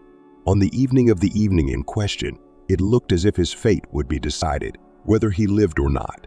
And he knew it. For the remaining couple of days, Mildred lived with bated breath. She made no objection to her husband and behaved like a mute shadow.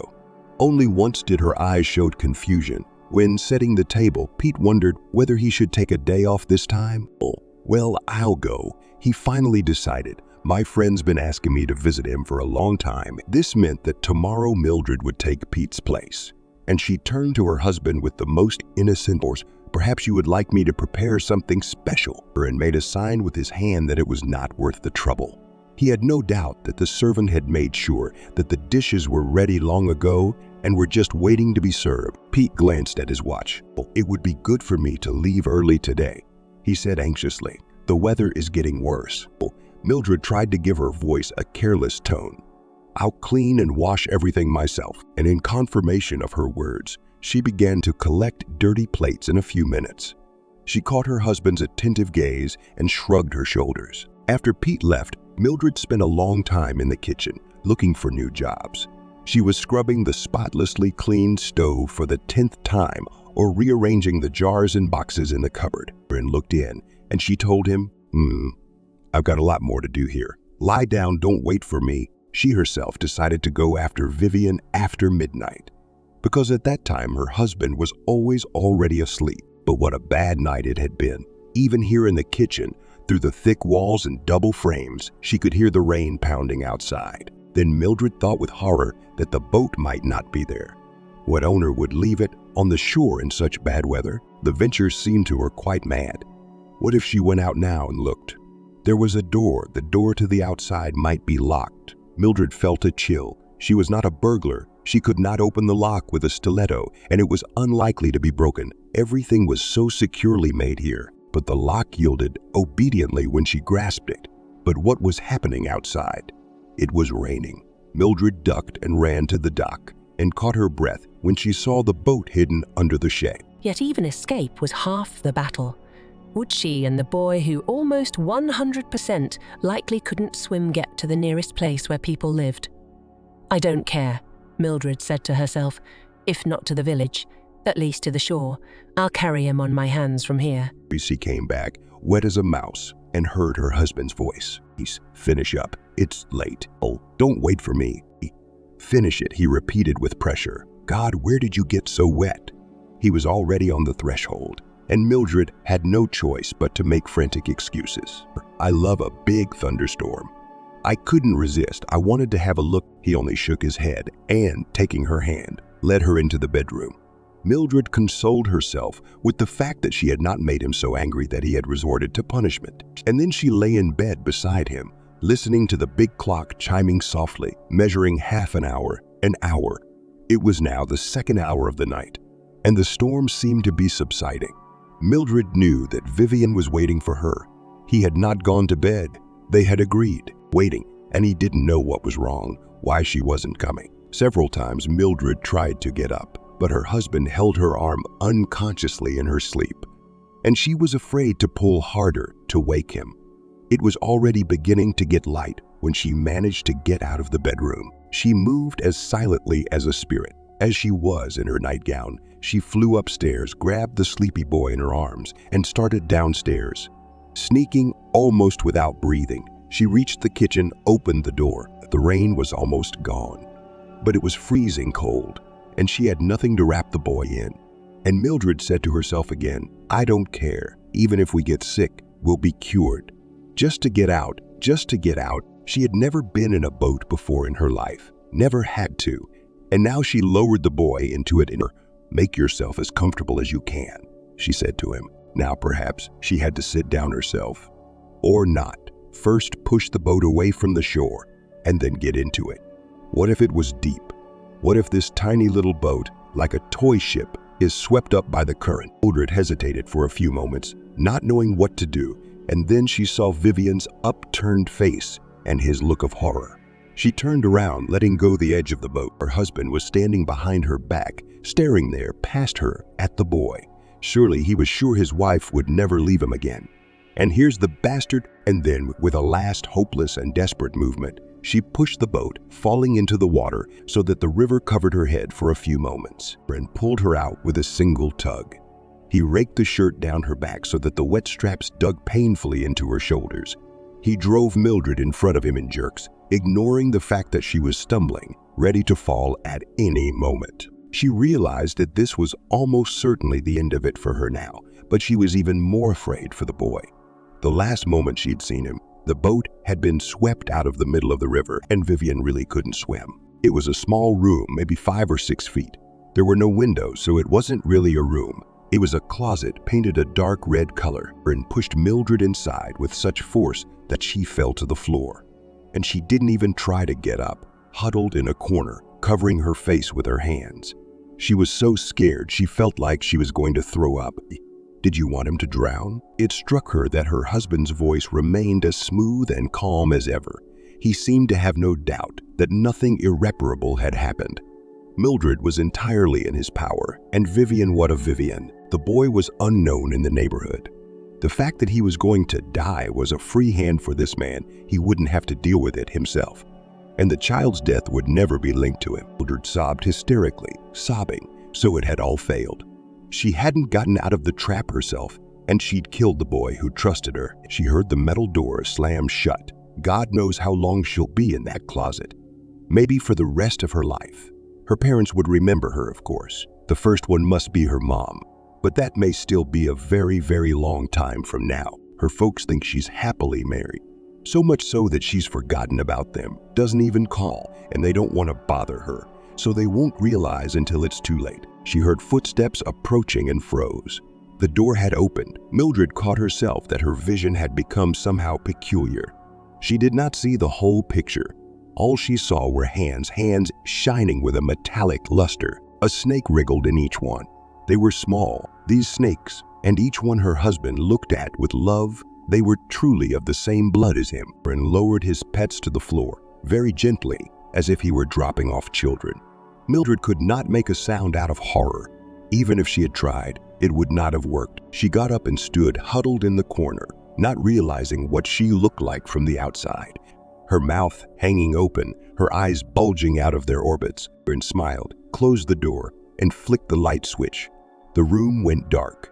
The darkness was absolute. The car pulled into a small village, one of those villages that at best gets a bus once a day.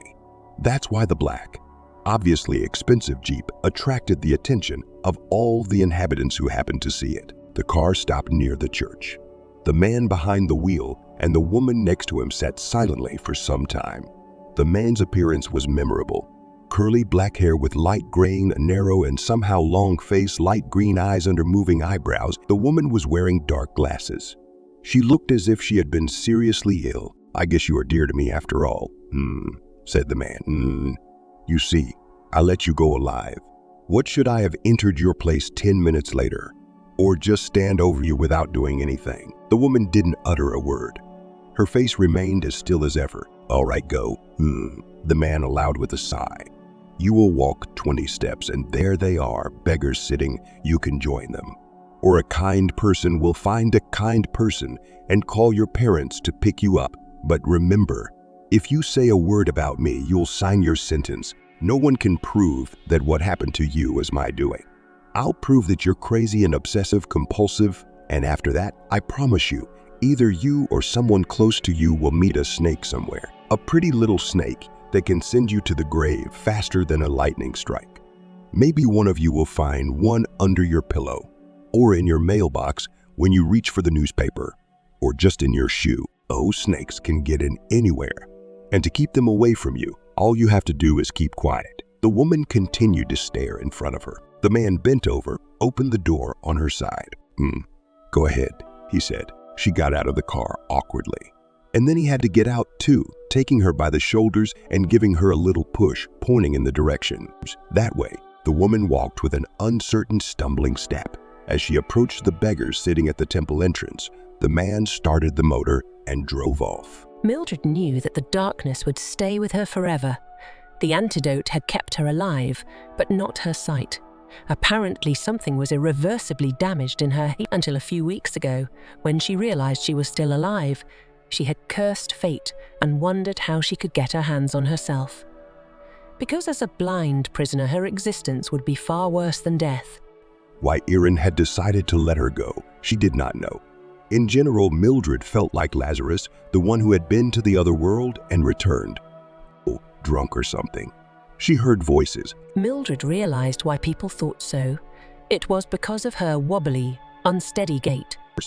Give happy holidays, just in case. Someone dragged on, thinking that she might have. Mildred finally made it, grasped the church fence with both hands. Then she turned around. There she would stand, along with the other beggars. What to do next, she didn't know. And until the last moment, she wasn't sure her husband would let her go. Where did you come from? The woman's voice was angry. Don't you have anything to eat? Asking for Christ's sake. You're dressed so well. Mildred didn't know what she was wearing. Just some dress. Her husband zipped up the back this morning. I guess I should have reached out and said something like this. Like all these people, have pity. Mildred didn't know the name of the village she was in now. But in any case, to get to her father or mother, she would need some money. She tried to remember their phone numbers, but the numbers danced in front of her eyes, confused, and she wasn't sure of anything. And the only address she could remember was the apartment where they had once lived together. She was sick, very sick. Someone put a coin in her palm, and only by touch, by the size of the money, Mildred could determine that it was 5 rubles. She wanted to do something to thank those who had given her the money. She could not kiss their hands, could she? She couldn't even see the hands. So she sang, "Your voice will come back to you in your time of need." She remembered someone's almost forgotten words. Mildred was prepared to sing in a voice that was broken and wrong, that the same beggars would ask her to be silent, but she was sure to be swept up and carried along. She did not know spiritual songs, and how could she know them? Romances came to mind, and for some reason she remembered their words, about white acacia bunches and black eyes, and about how she sat in anxiety at the open window. Her voice was gaining and gaining strength, so that she herself became afraid. Was there a limit to it, or did it rise from earth to heaven? Someone nearby cried thinly, pitifully, but it was not a child, some old woman most likely. And then Mildred was taken by the arm, and a man's voice asked, "What is your emergency?" "It's the priest, Father Alexander," it suggested in a whisper from somewhere off to the side. Apparently, everyone had already realized that the singer was blind. "And so, here's the money they threw at you. I collected it. Put your hands up." And then she was sitting somewhere in the temple because it smelled like incense. And the phone number she remembered turned out to be right. And her mother cried into the phone and said she was going to pick her up. She was on her way. Probably not even the impressionable cleaning lady at the police department believed her story. Mildred said she had a fight with her husband and left. Yeah, just like that, in a fit of emotion, just up and left to spite him. Didn't even call a cab, went through the woods to town. And got lost, of course. I think someone bit her, probably a snake, because she was sick for a while. And she doesn't remember a lot of things, or like how she ended up in this village. She probably got a ride from someone. You realize this isn't even a white thread. The white threads were just put on top. Finally, the investigator couldn't stand it. "You're lying to me. Who are you protecting? Who are you afraid of?" "That's all I know," Mildred repeated mechanically, like an automaton. The only reason she was left behind was because she didn't want to press charges against anyone. It was easier for the police. They found her, she was alive, and that was all right. Mildred's father insisted that the coroner call her husband. But Erin wasn't at home, and faithful Pete, shrugging his shoulders, said he didn't know where his master had gone, or for how long. "He doesn't report to me." The medical examinations were of little use. The parents saw that their daughter had changed dramatically, from a blossoming girl to a colorless woman of indeterminate age. The doctors said that there were no critical changes in the body. In time, Mildred would get stronger, the nevroses could be brought under control. As for her eyesight, well, people live blind. Mildred didn't have to think about what to do now, how to make a living. She got a disability, but that wasn't the answer, of course, and it wasn't even the little money. Mildred would go crazy locked up in four walls, so she accepted when she was called to the House of Culture. She was organized as a leader of some fake circle, but in fact she became a decoration of all the evenings and concerts. After a while, people went to see her, and then she was invited to sing at a big concert on the main stage of the city. There was television, rave reviews wrote, and journalists.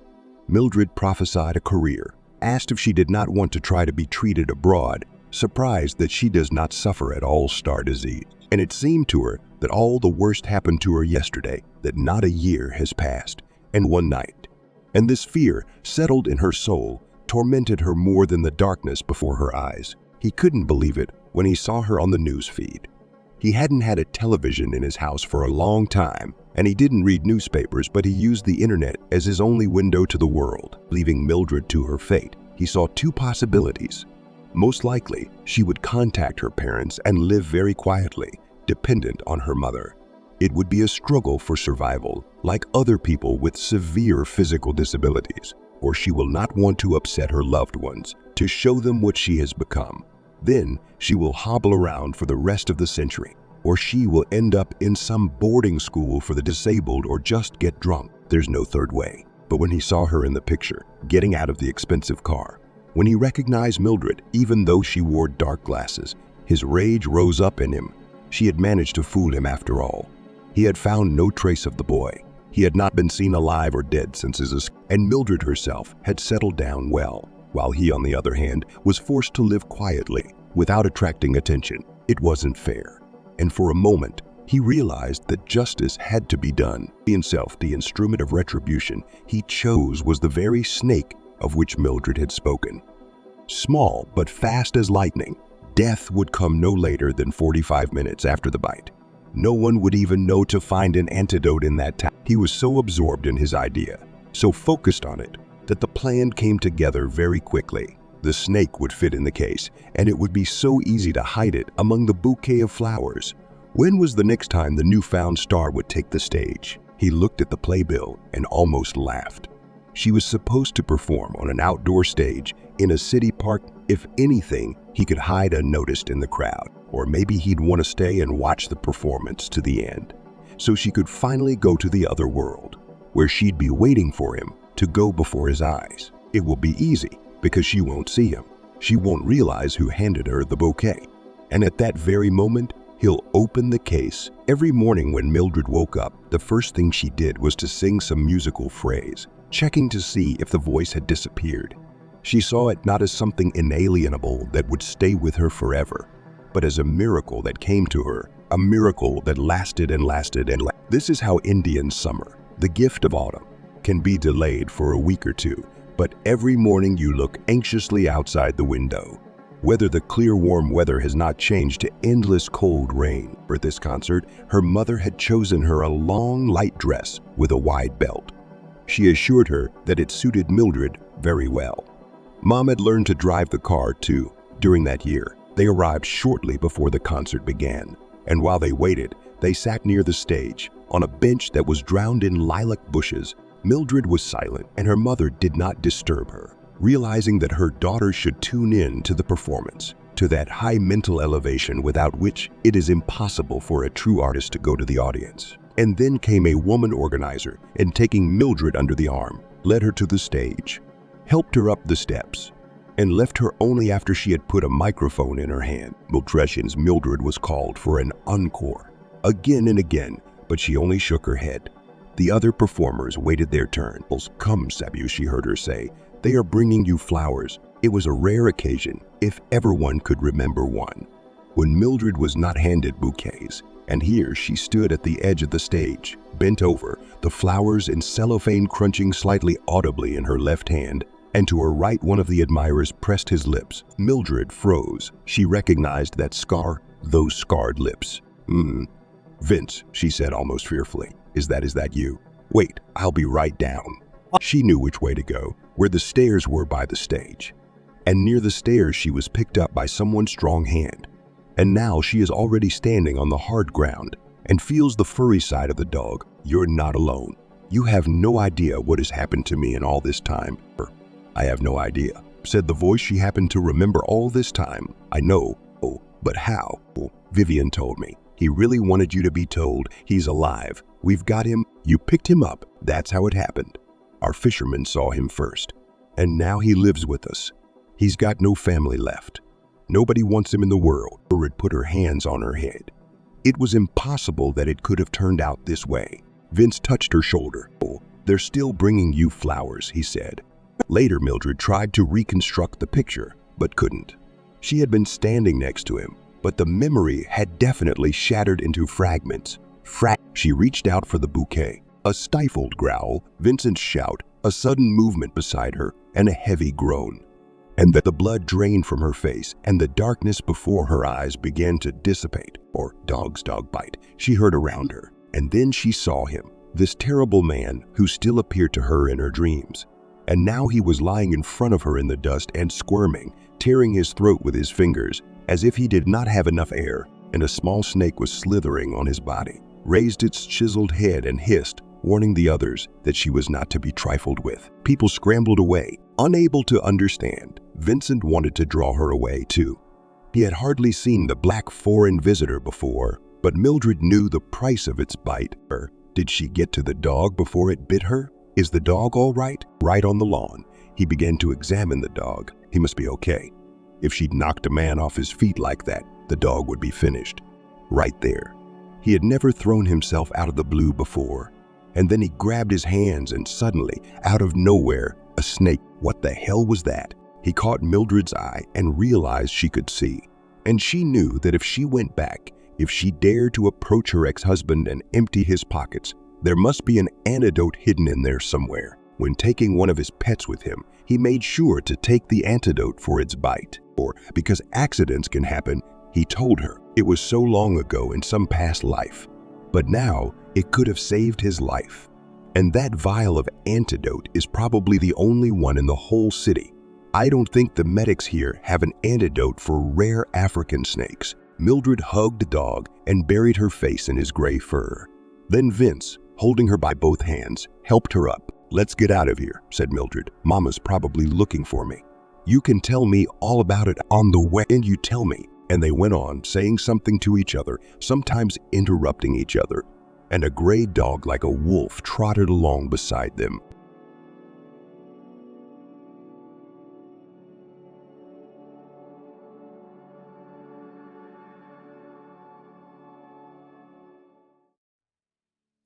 Amanda was experiencing the very real state of dread of a clean slate, even though she was neither a writer nor a journalist.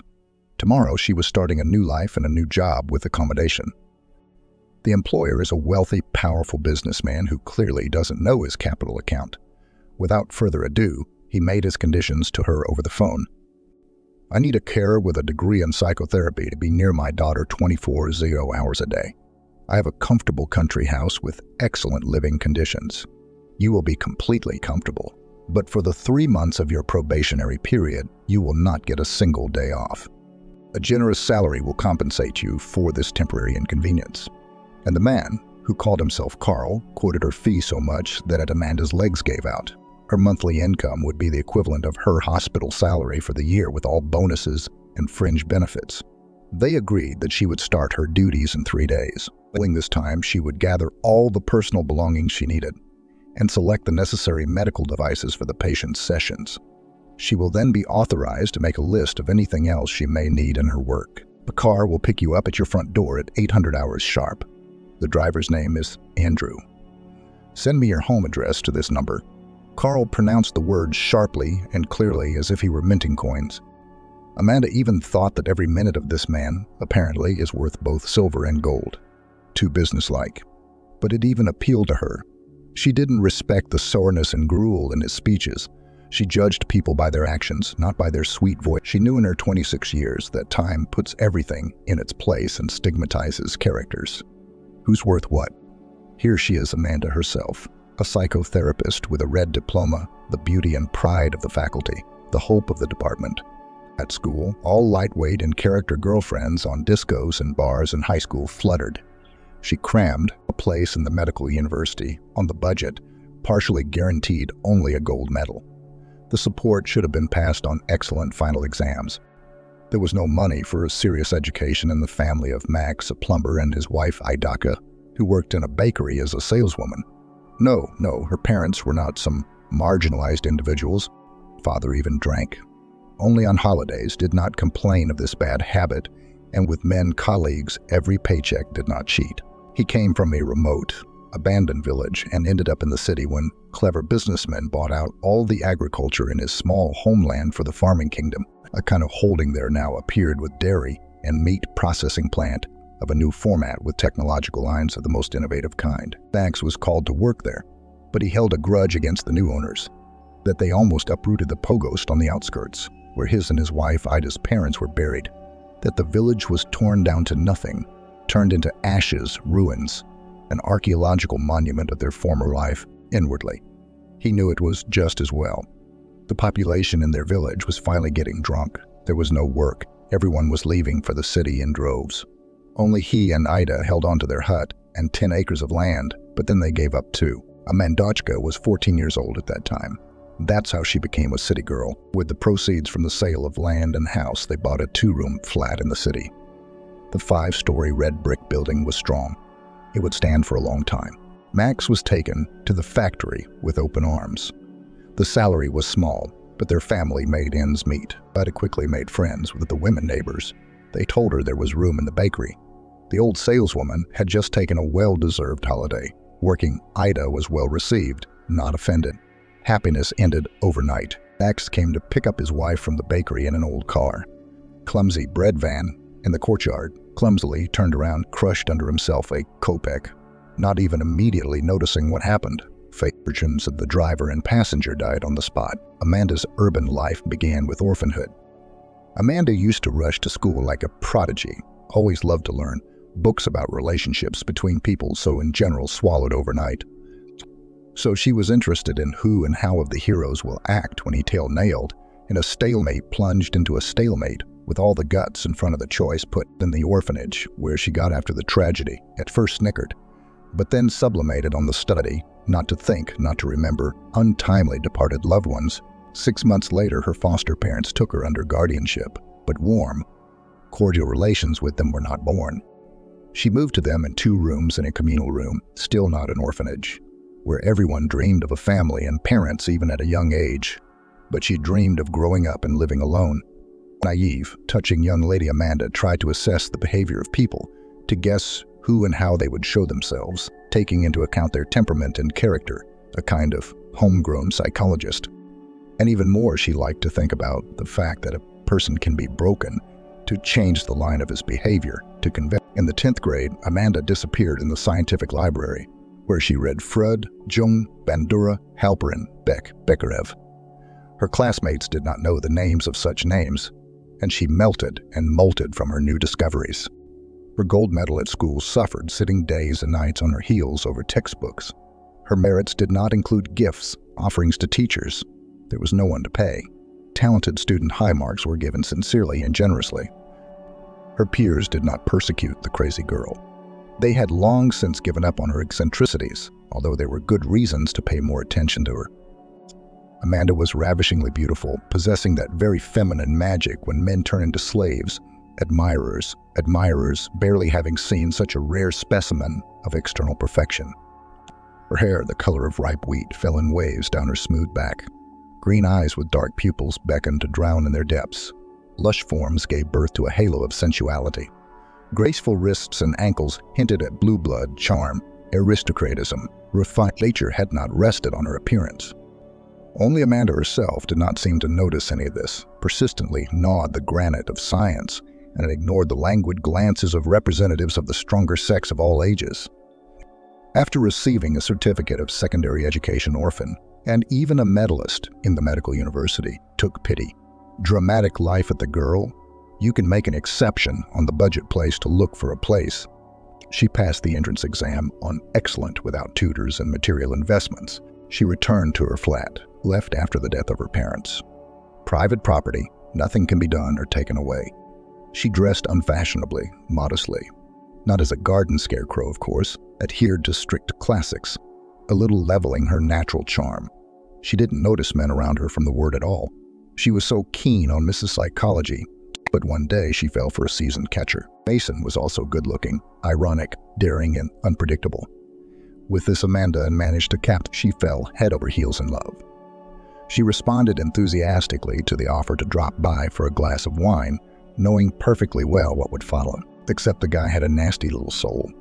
Amanda laid in bed on a bet with a guy from the majors who was courting the girl, but got a turnaround, told a fellow student. "Son, don't sit on the crate. I'll take this girl down without a hitch." He grinned, and then you'll follow the beaten track. Got it. Rip. Don't teach a scientist. The golden child of an important daddy. If you get her to be easy for me, I'll slip you 100 grand. So Mason worked his arse off. Amanda figured out the catch the next time they met after their wild night. Her hot bayo looked like an ice cube. She didn't faint. She wrote off her fascination with the smarmy Mason as hormones. Only the fee to the self-confident, handsome man did not get. Amanda made far-reaching conclusions for herself, and now she wouldn't let male representatives within a kilometer of her. Coffee with cakes in the nearest cafe between couples was always welcome. Going to the cinema for the premiere as a group. Why not? The rest of the attempts in her address, reminiscent of courtship, suppressed at the root. Around the crowd of those wishing only hoped in vain, all awaited a complete refusal. Trouble for the young doctor after completing the theoretical course of classes did not end there. Place and residency received deservedly in a prestigious psychotherapeutic hospital. They greedily caught every word of her new idol, the head of the Department of Rehabilitation after serious cognitive disorders. He taught the resident a lot, eagerly listening to his recommendations. He handled difficult patients, then helped her with a referral to another prestigious place. And there the persecution from the male community continued. The first swallow, or rather a persistent eagle guest, was one of the doctors with professional weight in the clinic. He did not go round and round. He called the young specialist to his office. "We need to have dinner with you today to discuss the prospects of your work in our institution. Warn me at home that you won't come for the night." He told her directly, without any offense, straight to the forehead, that her career was only through his bed. He abruptly and without regret refused the invitation, for which she soon paid the price. It turned out that before her appearance in this institution with sedatives under strict control, everything was clear. Then she showed up, and expensive pills started going missing in packs. Her involvement or non-involvement in the thefts was not investigated. They quickly pointed at the door, threatening proceedings with a subsequent wolf ticket and blacklisting in the profession. The next incident occurred at the specialized ambulance station where she got a job. The brigades had a narrow focus: to take them out of a hangover, to deal with aggressive behavior that led to a fight, injury to loved ones in a state of temporary effect. Their patients were people on the brink, balancing between the diagnosis of incompetent and incapacitated, living between bouts of mental illness and remission. Why weren't they isolated from society? There were plenty of reasons. Somewhere relatives ransomed the blood babies, and somewhere the border guards themselves were able to prey with the help of money and connections from suspicions of abnormality. Amanda had never realized there were such medical services in their city. She'd been brought here by the same call from a faculty member who'd patronized her during her residency. Trips to the inadequates, as her team called them, were over in a month. That time she was on the same team as the head of their office. He also sometimes took part in psychological raids, saying that he hadn't been to the circus for a long time and wanted to have fun. Amanda was disgusted by his cynicism, but had no choice. After a fairly quiet shift, the supervisor volunteered to give her a lift home. The institution was located outside the city. The first bus was still an hour away. Everyone was tired after a sleepless night. On her own head, the young woman agreed. But the chief didn't go to the city, but drove her to the nearest woods. "Bali, I don't like ceremonies." He breathed in her face with his breath. He wasn't afraid of anything. When already in the car, he drank half of a flat glass flask of cognac. Amanda immediately wanted to leave the car, but he only laughed. I have half of the city receive certificates of sanity in the right cases. I'm not afraid of neither the authorities nor the traffic police. She herself could not explain later where the strength came from to slap him hard. The man's head jerked. He looked at his colleague in surprise. Not cooperative, you say? Well, go fish out of here. The field to the city 11 kilometers. While you walk, you will air your brains in the cold. There's no place in my team for a naughty girl. Ask any of our female employees. Now get out. Amanda didn't ask anyone. The next shift, she wrote a letter of resignation, and that was that. Out of practice again, out of work again. She stayed home for a month and a half. None of the clinics did not want to take her even to the place of a nurse. Glimmers of her unreliability filled the medical world, and it was up to everyone to interpret them. Amanda's psychotherapist, advanced in matters of different types of aggression, was well aware of such a Western phenomenon as harassment. But the woman had never imagined that she herself would become its victim. She did not yet know how the owner of a bright female beauty to put up barriers against vile molestations, rudely violating her personal space. This was something she would have to think hard about in the future. A late call from Carl the day before had interrupted a long string of bad luck. She wouldn't just go for the job, she'd crawl into it if she had to. Why was she so scared and excited at the same time? She couldn't explain it herself. What will the coming day bring me? She hummed for some reason, in a bass voice, and then asked further, will I fall pierced by an arrow? Then she would laugh loudly to drive the nasty fear further inwards. The job was ambiguous. A carer for a girl with a fatal blood disorder and Asperger's. The notorious syndrome was unfamiliar to ordinary people far removed from medical terms. In a nutshell, its effect on patients could be characterized as inability, impossibility, or inclination to communicate with the outside world. Existence in their own narrow world into which strangers were rarely allowed. In society, such people are called autistic. The anamnesis of Amanda's future ward was aggravated by a serious blood disease, autoimmune in nature. Inside the unfortunate victim, some cells kept proving to others that they were the main ones, destroying the body tissues caught on the warpath. The patient's condition was now rated medium severity. Protracted remission gave her father a chance to be near his favorite girl longer. But how long the insidious disease will behave decently, knew, in all probability, only the Almighty in heaven. The doctors only parted their hands. Make he and see, Carl, we are doing everything we can, but only a miracle can help the girl. You and I live in the real world, with its cruel laws of Mother Nature ruling over all living beings on the planet. I've heard it all 1,000 times, replied the inconsolable father.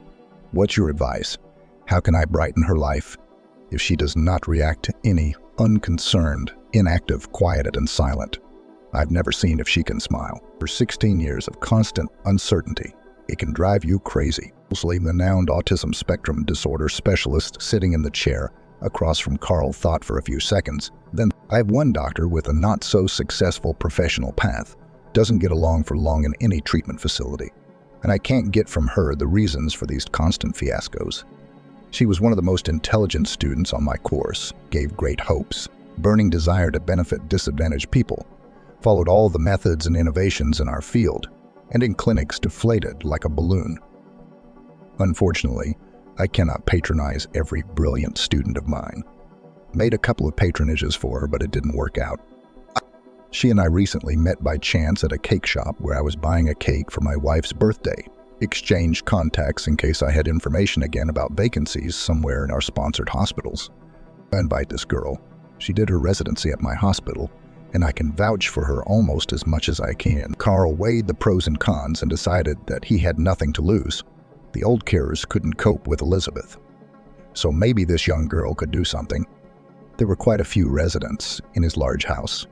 His favorite cook, Vanessa, who had been with him for 30 years, her son Ashley, the gardener, and Vanessa's au pair, a maid with the exotic name of Gabriella. There's room for the unknown Amanda, with 4 guest rooms empty. Gabby, as he called the maid to himself. I'll have to give her the order to do it. The ice of the experiment that would turn their lives around had broken. Amanda decided to start the radical changes in her life with her appearance. She needed to create a new working image that would hide her natural beauty as much as possible. She didn't want this heavenly gift, which she thought was unnecessary and undeserved, to interfere with her work again. The young woman's not-so-extensive wardrobe consisted of loose trousers, baggy skirts in dark colors, oversized jumpers, blouses, low-cut shoes, and boots. A couple of funny pajamas with Cheburashka and Gina and bunnies on the lawn on the prints. Amanda liked lingerie, lace and silk, so no one would see it under her loose clothes. Her hair was a bit of a mess. They did not want to be braided into braids, which were destined to form a curl on her head. Relations of the image was completed by glasses with neutral glasses without dioptrias. She had bought them for a masquerade party at the university a long time ago. Now they came in handy again, were satisfied with the fitting. Amanda put her camouflage ammunition into a large bag and went to collect her specialized books with much more pleasure. While her patient was resting, she would read everything about autism in more detail.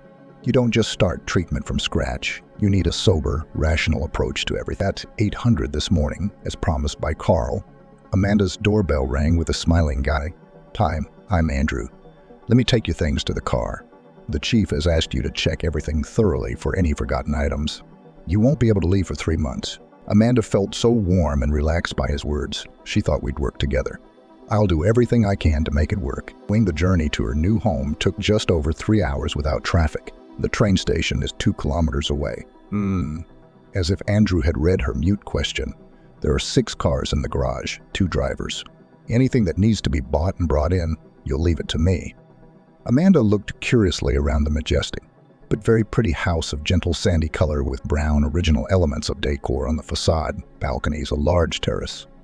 The building stood surrounded by parkland, with a large outdoor swimming pool visible in the distance, now covered with some kind of protective material.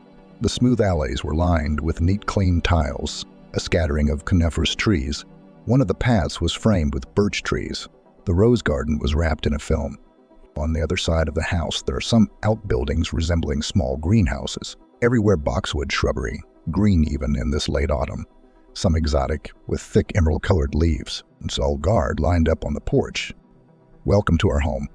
These are the words of a tall, formidable woman with a mop of bright red hair. "My name is Vanessa. I'm the housekeeper, like Carlson's Friedenbach, and I'm also the cook." The woman smiled a wide, kind smile and held out a large, soft, warm palm to Amanda. "This fellow with the rake is my son, Ashley. He's a bit of a handyman out of boredom, but his favorite is the garden. It's his domain."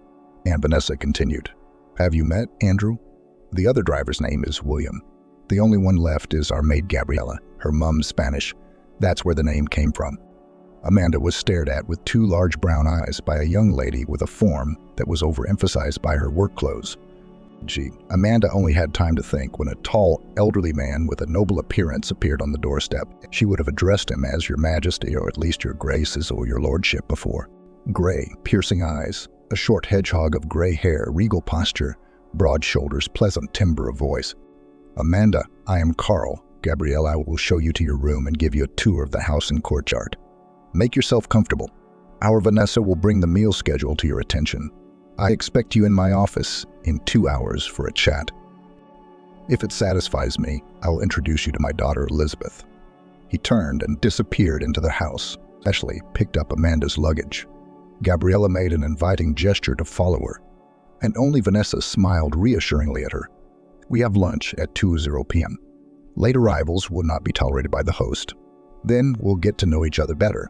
Now you have more important things to do without me." Amanda followed Gabriella through the house and hardly listened to the maid's peaceful mutterings. She was impressed by her room, with its separate bathroom and toilet, its huge windows overlooking the garden, its elegant yet homely atmosphere.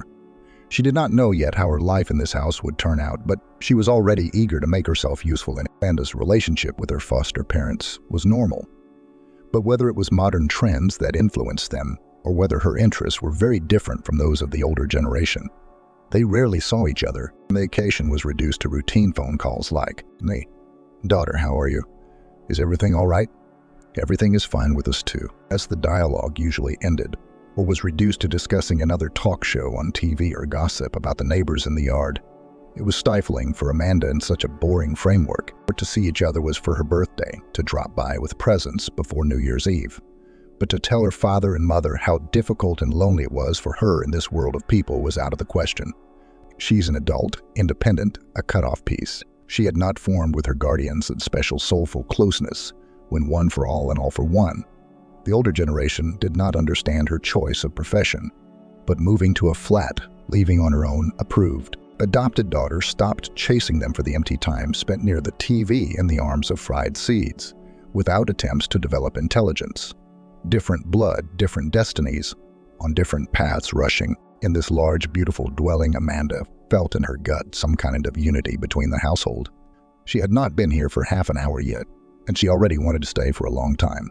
Tired of the long monologue, Gabriella led her to the door of Carl's study at the end of her tour of the building and garden, and I don't like ceremonies and antinomies. We'll be rubbing our sides against each other all day long. Don't barge in on your master, knock first. He doesn't take kindly to familiarity. Amanda nodded, agreeing to the you and thanking her for the tips. Gabriella left, swaying her hips gently, and the therapist thought to herself, there's a reason this nymph is trying so hard. Probably there's an object of her attention in the house, for the sake of which she is constantly in a state of combat readiness to beckon, to envelop with charms, to conquer the heart. Does she have her eye on the master? It's a good thing I took care of my modest appearance beforehand. I will not be so conspicuous to the domestic public as Gabriella deliberately does. They'll have to deal with that themselves. I have other tasks. Amanda knocked firmly on the study door and entered after a shout from her host. Yes, come in. I'm in my office. The office, though still an inexperienced practitioner, but a very strong theorist, liked it at first sight. Furniture made of noble wood, endless shelves with books, elegant statuettes, excellent landscapes and stylish frames on the walls. A desk with a large desktop computer, a music center with speakers in a corner, a separate cabinet with CDs. She didn't know Carl at all yet, but this office seemed to shout out loud, my owner is far from stupid, well-read and educated, intelligent and successful. Carl himself invited her to sit in the soft armchair by the coffee table, not telling her her subordinate place in the room, seating her at the desk opposite him. Ringing the bell, he summoned Gabriella. Make us a couple of cups of coffee, please, or would you prefer juice or tea? Amanda gratefully agreed to the coffee. She had been so nervous this morning that she hadn't even had breakfast at home, and now she was afraid that her traitorous stomach would give her away, rumbling loudly at the worst possible moment. Lucky for her, along with coffee, Gabriella had brought a vase of walnut biscuits, a box of chocolates, and a jug of cream. Amanda pounced on the treats like a hungry wolf, but she saw no judgment in Carl's eyes. He liked sincerity and directness in people, even smiled. We're not welcoming you well. Your first day on the road. They didn't even offer you tea. Amanda tried to say with a full mouth that everything was fine, then smiled helplessly back, wiped the crumbs off her lips, and carefully finished the rest of the biscuits. You'll have to forgive me, I was nervous, so I went for the sweets. Thanks for the coffee. Nay, let's get back to business. Carl would never admit to his partners or to this young woman that he likes to do his inspections the old-fashioned way. It was an approach he had borrowed from his father, a simple farmer who had spent his life cultivating the land and growing cereal crops. Now his father, unfortunately, was no longer able to work. 5 years ago, Carl had bought a house in the neighboring village where his parents were now living. The older generation flatly refused to move into Carl's mansion, arguing that the land in their vegetable garden was much closer and more interesting to them than the park landscapes of their son's estate. Having a kind-hearted housekeeper, the son stopped persuading them to live together. Now they only went to visit each other and to family holidays. But he remembered his father's instruction that any hired laborer should first be fed heartily, see how he copes with the meal, and then draw conclusions. If a person eats sincerely without greediness and false shyness, he will be good. But if he tells that he is not hungry, takes only a couple of crumbs from the table for decency, he will work so sluggishly. Any qualified recruiter would die with laughter from such a method of personnel selection, but Carl had long ago learnt from his own experience that the method works without fail. After handing Gabriella a tray with empty cups, Amanda's boss started the conversation. Your candidacy was recommended to me by a professor who sometimes counsels my daughter. Before you begin your duties, I would like to briefly tell you our backstory. Not as a stranger to me yet, but as a therapist, Elizabeth, my wife, and I have a late baby. My spouse passed away a week after she was born. heart failure. I have an older son, Harry. He lives and works in Europe, in our branch in Prague, and comes here occasionally. Harry was born when my wife and I were very young. Now he is 33 years old. Our student marriage, made by great mutual love, turned out to be very strong. We lived soul to soul, and only one thing upset my chosen one.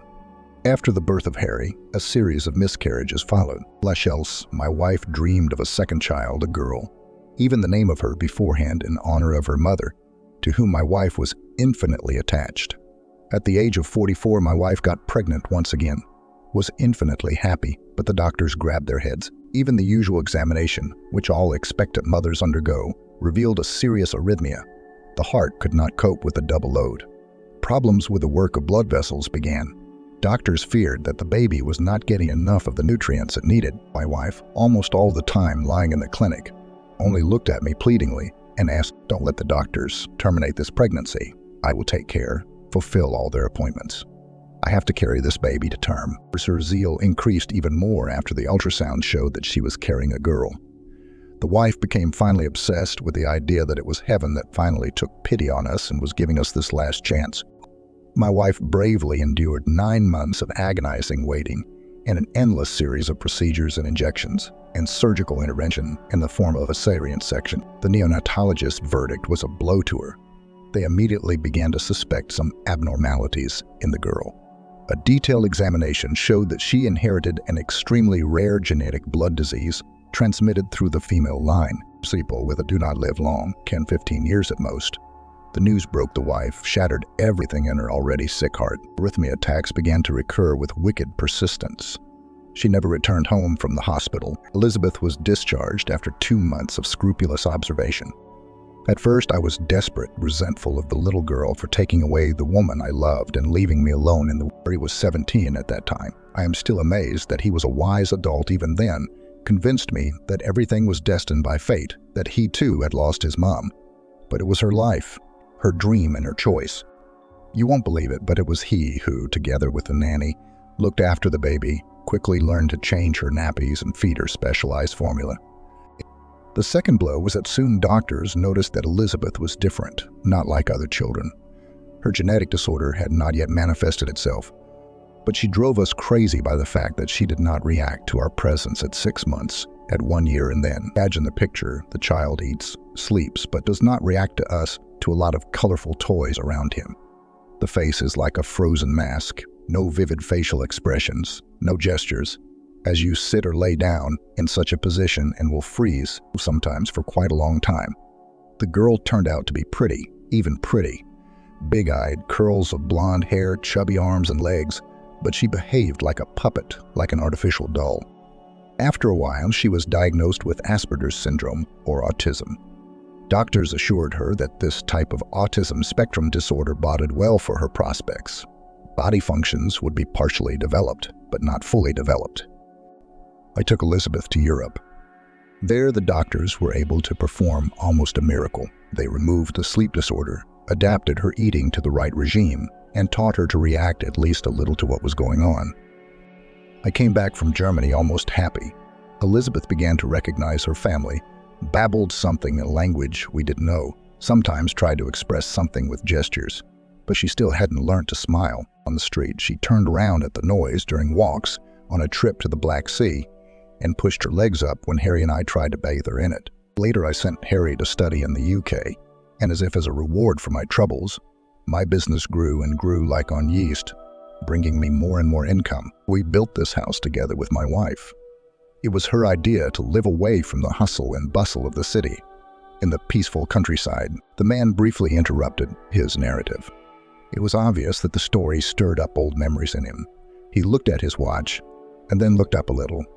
There are only 15 minutes left till lunch. The rest you will learn in the process of work. I'll just add the main thing: the autoimmune disease, like a hungry hydra on the hunt, reared its head sharply when Elizabeth entered puberty. Everything was always delayed compared to her peers. So it happened about 2 years ago. At her 14, those former merits of the medical profession began to fade quickly. It seemed that the destruction of cell tissue by her own internal aggressors was causing her brain activity to go to sleep. The few dozen words that she had previously spoken cheerfully were forgotten. She is once again indifferent to what is going on around her. Happy to walk with Vanessa outdoors, even swimming in the pool with Ashley's help. The girl has forgotten all those skills. More and more often, she won't let herself get out of bed, now moves only in a wheelchair, eats almost nothing, loses weight. I realize, Amanda, that you're not a miracle worker or a god. The doctors have already told me that the girl has no more than a year to live. The deterioration of her fragile body is progressing. For myself, I have labeled your tasks as facilitating her departure to the next world. I know it's impossible, but I still dream of her smiling when she looks at our park, our home, the sky, and the sun.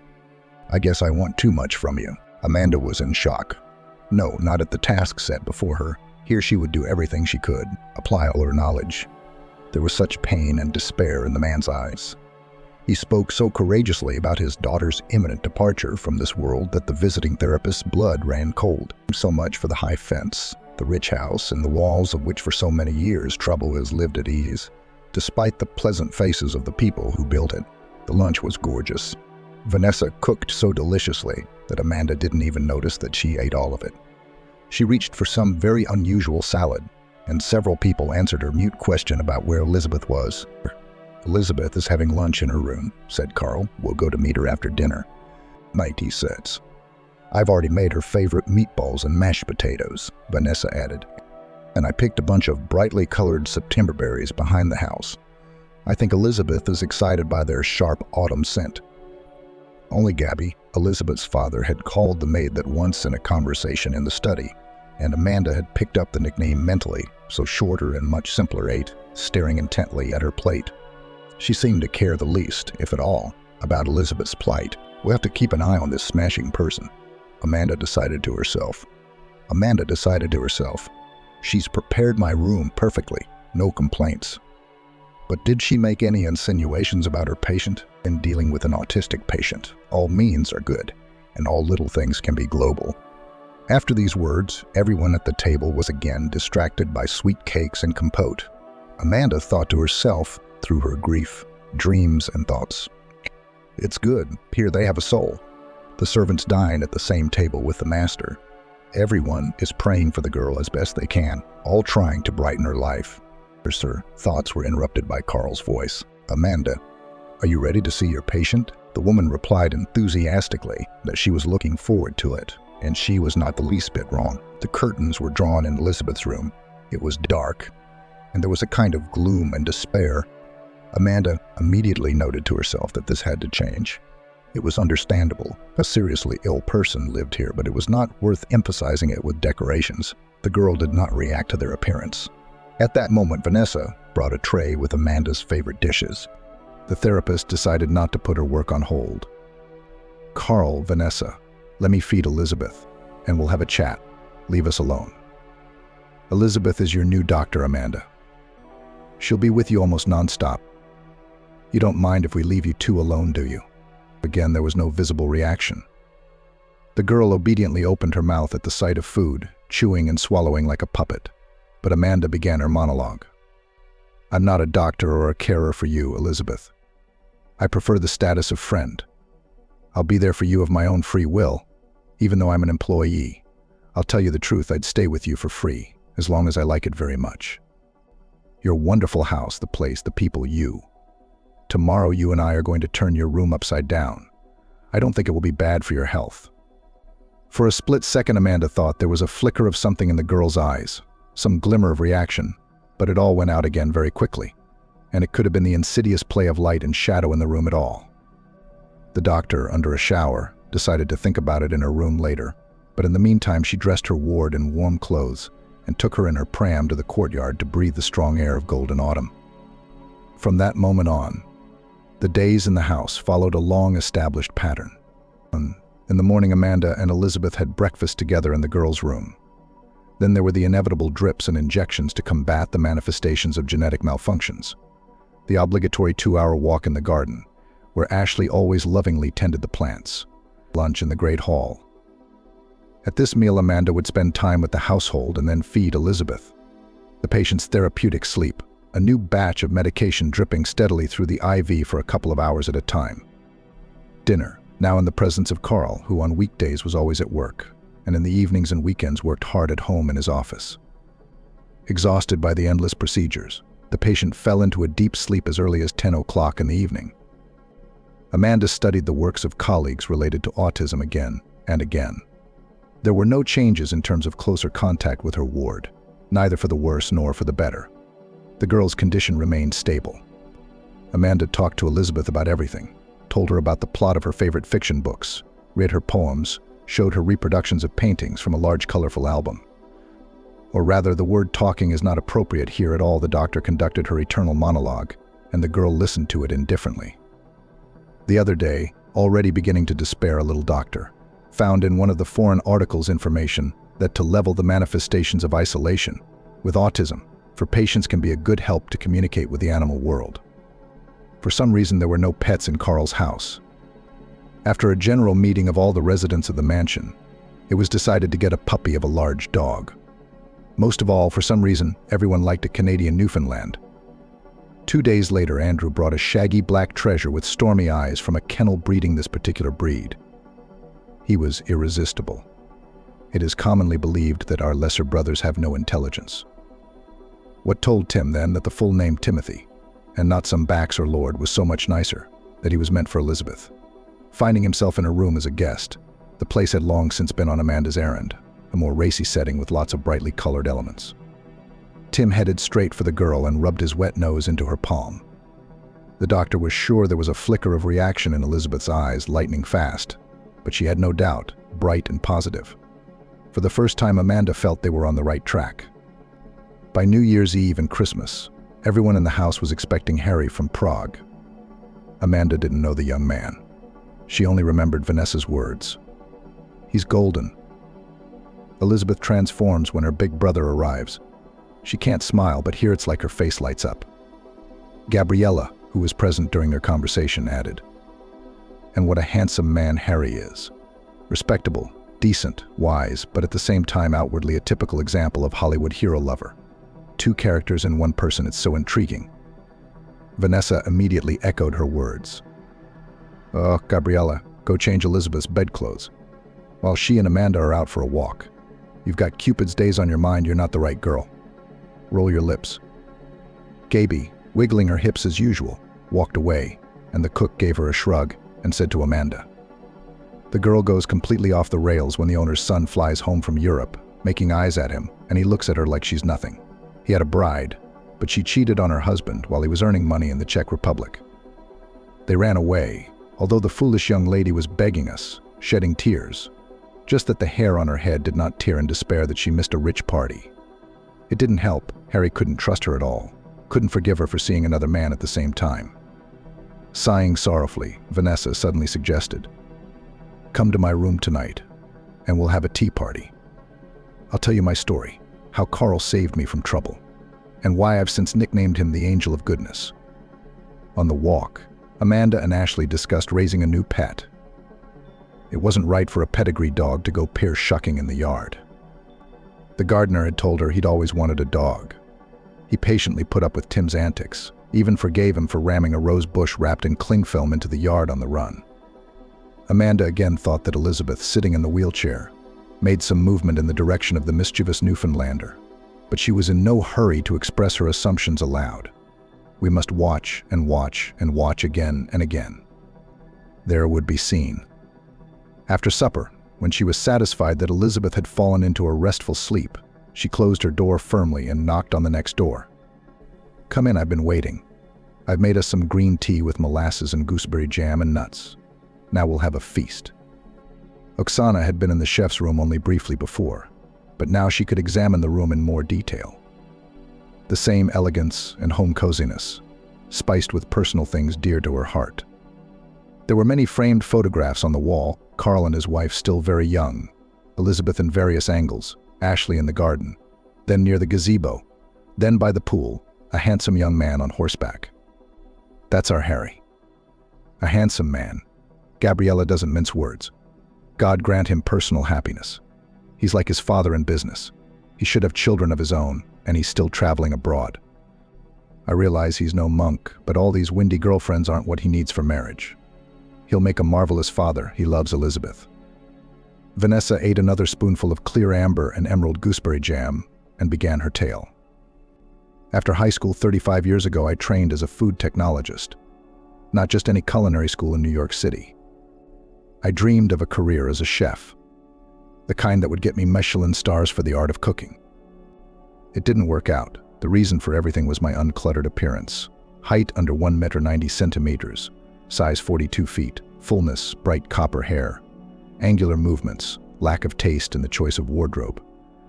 Of course, chefs are not chosen by their clothes, but representatives of the personnel service in all the cafes and restaurants where I tried to get a job after graduation refused me under any plausible pretext. In one prestigious restaurant, only the lady in personnel was honest. Our customers often invite the chef of the dish to the room if they like it. You cannot be a business card of our institution. You're only fit for a place in the circus buffet. I don't say this harshly because I'm cynical, not at all. I like to be honest with the people I hire. It's better that way than looking away shamefacedly and keeping a kook in my pocket. And yet my traveling in agony was one day crowned with success. I was taken to a private cafe Tarina Tamara with authentic Georgian cuisine. The owner is a small, bald Georgian with hooked fingers and crooked legs. He then temporarily dispelled even the myth for me that Caucasian men are always endowed with a sharp Oriental beauty. Curly-haired, black-eyed, daring, this man said without a word of criticism. I have a wife who is ill in a female way. She can't sleep with me, and I am a man. I need to save my physiology. You'll work in the kitchen and visit me a couple of times a week. If you do well, I'll make you head chef, and then maybe chief. I, from his words at first, and a precipitate fell out, said that I would think about it, and then I calculated in the Institute 6 years at the correspondence department. Before that, 2 years as an assistant cook in the canteen. I am not today, so tomorrow 26 years old will be. And I'm still wearing girls. There's no cue for my red-headed soul. No one even looked at me with that enveloping male gaze full of desire. Ever. Blushing and pale, 2 days later informed that I agreed to all the terms. The owner of Tarina Tamara glared at me, invited me to the back room. There I learnt the basics of love between crates of vegetables, herbs and boxes of vodka, which in decanters was later passed off as cha-cha. It's a shame. It's a shame. Come on. Big physiological love on a quick hand honestly lasted between me and the chief for 1.5 years. And then I got pregnant, having learnt the news. My lover was not ceremonious, dismissed in no time. He kept bemoaning that I shouldn't talk, that his wife shouldn't know anything. He has 3 grown-up children. They'll see who he's staring at. The family will laugh. He paid me 3 months' salary in advance and washed his paternal hands of me. About the fact that the baby should be born, I informed him not immediately. All the time delayed, I felt that this news will not turn out well. With my general fullness, belly became noticeable only in the 6th or 7th month. Just before the usual official maternity leave, I found myself on the street. My rent ran out 2 weeks before Ashley was born. All I had was an aunt in a remote village. I can't even tell you how close we are. I'd never seen my father before. My mother drank herself to death when I was 20. She was homeless at first, and then she went missing. But I never doubted for a second that the baby would be. I'm alone in this world, and this will be my own blood. The landlady of my flat is not a kind-hearted person, but she took pity, waited until I gave birth and discharged from the maternity hospital. She gave me a month to do everything, and then she put up with it for free. And then her children came to live with her. They had nowhere to live, so she showed me the door. We went with a 1-month-old baby to grieve. We stayed a week in a shabby hotel, but my son was restless. The noise insulation in the building was shitty. Other guests began to complain that we did not let them sleep at night. We moved out to nowhere. I'm sitting at the intercity bus stop with my stuff in Ashley's bundle. I thought I'd go to the countryside, see if I could find an abandoned house. I had enough money in my purse for a week's existence. When an expensive dark Jeep pulled up next to the bus stop, I didn't even immediately realize that the driver was asking me what I had. I sat there in tears. And it was him. At that time, the house in these parts built a house, looking for a local specialized shop that recently erected on the highway. I gave him the address, why not, but he didn't leave at once. Later, he told me that my eyes were like those of a beaten dog, and there was so much desperation in them that he couldn't resist asking, "Woman, why are you sitting in the wind with a baby? I can give you a lift somewhere, even if it's in the other direction." I don't know how it happened, but I told him all my troubles in 2 words, as if I were in the wind.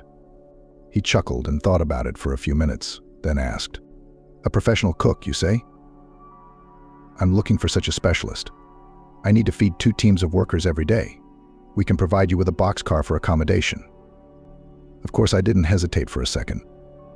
It was getting late, and the bus was delayed, so I was going to sleep in the field with Ashley, right on the dead grass. I gathered up my few belongings and climbed into the warmth of the car. There was no fear or apprehension. I was used to the work, and I loved my craft. Vanessa interrupted her long story and poured her and Amanda another cup of fragrant tea. She brought from the kitchen a dish of ruddy cakes left over from dinner and glanced briefly at Amanda. "Have I bored you with my tales yet, Doctor?" "Not at all, Vanessa. It's rare for anyone to talk to me so heartily to confide their secrets to me. I am very grateful to you for this frankness." "Then I will continue," said the woman. Then everything was much more pleasant. Guy's workers met me as a mother, starved on dry meat, and I with a move them borscht boiled on a brain bone, cooked cutlets, wheat porridge and a cast iron steamed with butter. When they brought to the table in compote, the foreman could not stand it. "You cook deliciously, Vanessa. We haven't seen such delicacies here for a long time. Therefore, guys, I will order the following. We have 15 people working here. It's hard to feed that many without a well-equipped kitchen. So we'll distribute the daily duty. Who of the men will help with wood for the stove, who will carry water, who will help the cook with other hard work. She's got a little boy in her arms. He needs to be fed and nursed. So have a conscience, brothers. Don't sit on this young woman's neck, and don't offend her in word or deed." That's how I found myself in our yard about 30 years ago, when it was still under construction. Ashley is my native gold, having grown up here. After the building was finished, I stayed in the house with the owners. Carl and his wife had Harry's little boy at the time. Oh, what a table I made for their housewarming party.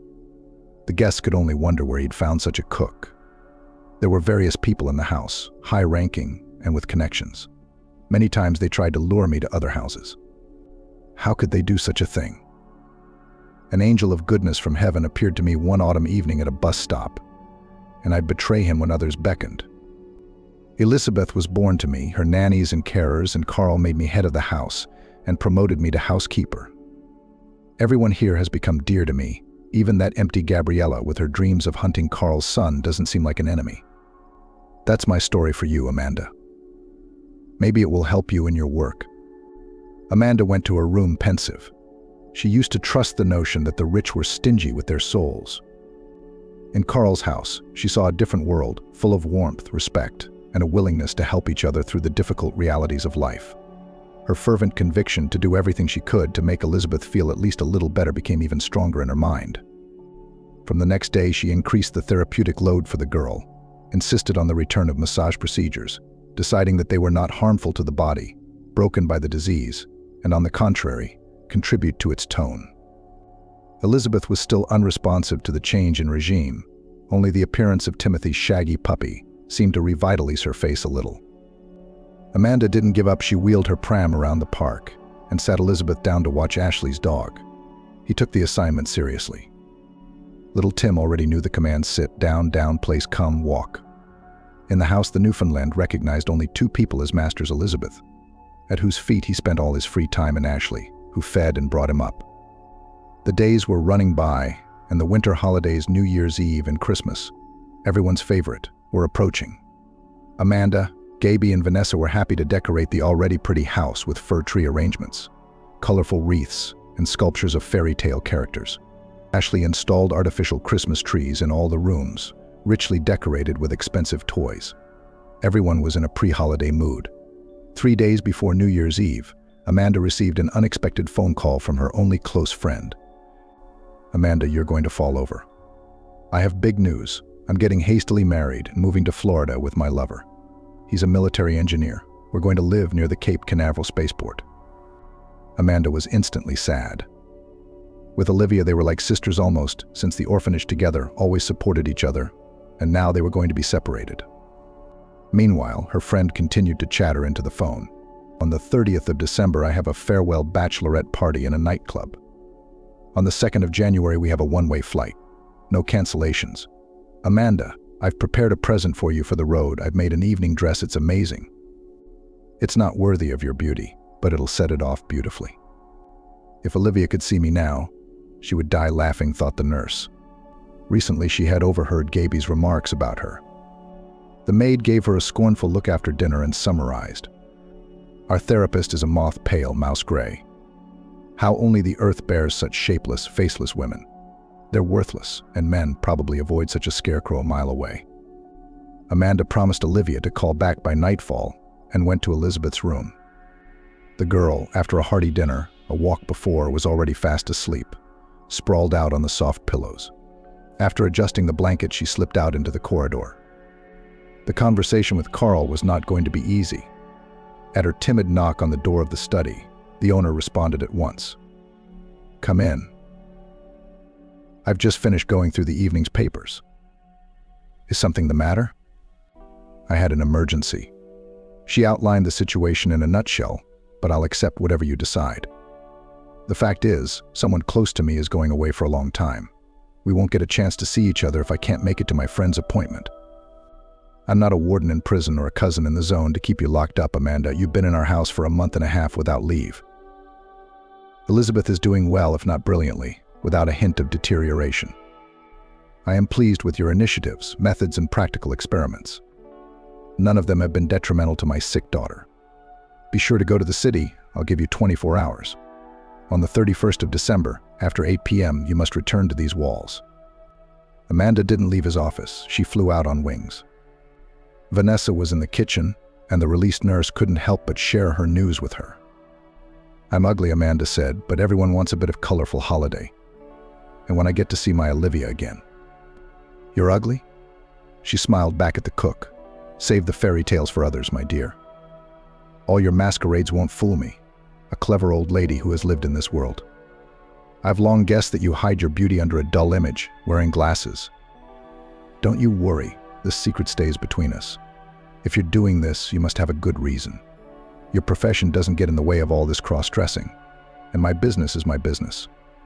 Amanda turned round at a run, rushed back into the kitchen and hugged the cookery master warmly and tenderly. "I know two angels of kindness in this house already. Vanessa, your kindness and willingness to understand and accept is in no way inferior to your host's graciousness." She gave Vanessa an embarrassed peck on her lush cheek, smelling of vanilla and apples, and rushed off to call Olivia to cheer her up with the news. Considering that Olivia worked as a fashion designer in one of the city's attires, the dress for Amanda turned out to be luxurious. Soft, tight silk of dark blue color emphasized every curve of the graceful figure, while not forgetting all the proper charms and roundness, the neckline, and the slit on the leg in the very point and measure. A string of pearls, a bracelet and earrings that her adoptive parents gave her on her 25th birthday, exactly in tone and in the general style of the outfit. As she dressed her friend in one of the changing booths in the atelier, Olivia froze with admiration. "Amanda, you are going to be a goddess this evening. And your fiancé, I'm sure he won't waver. He's already seen you in our shared photos.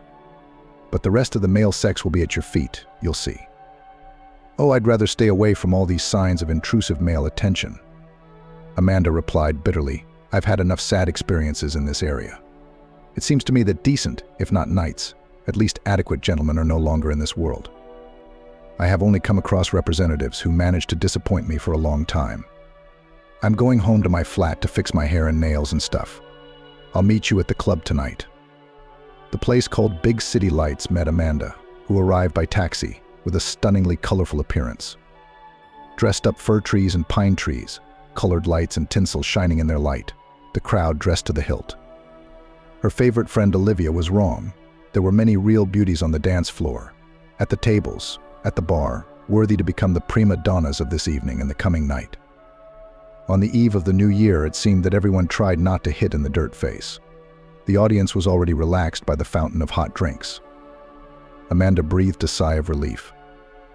No one around her cared about her, but she was glad too soon. At one of the tables, Mason was having a good time with his friends.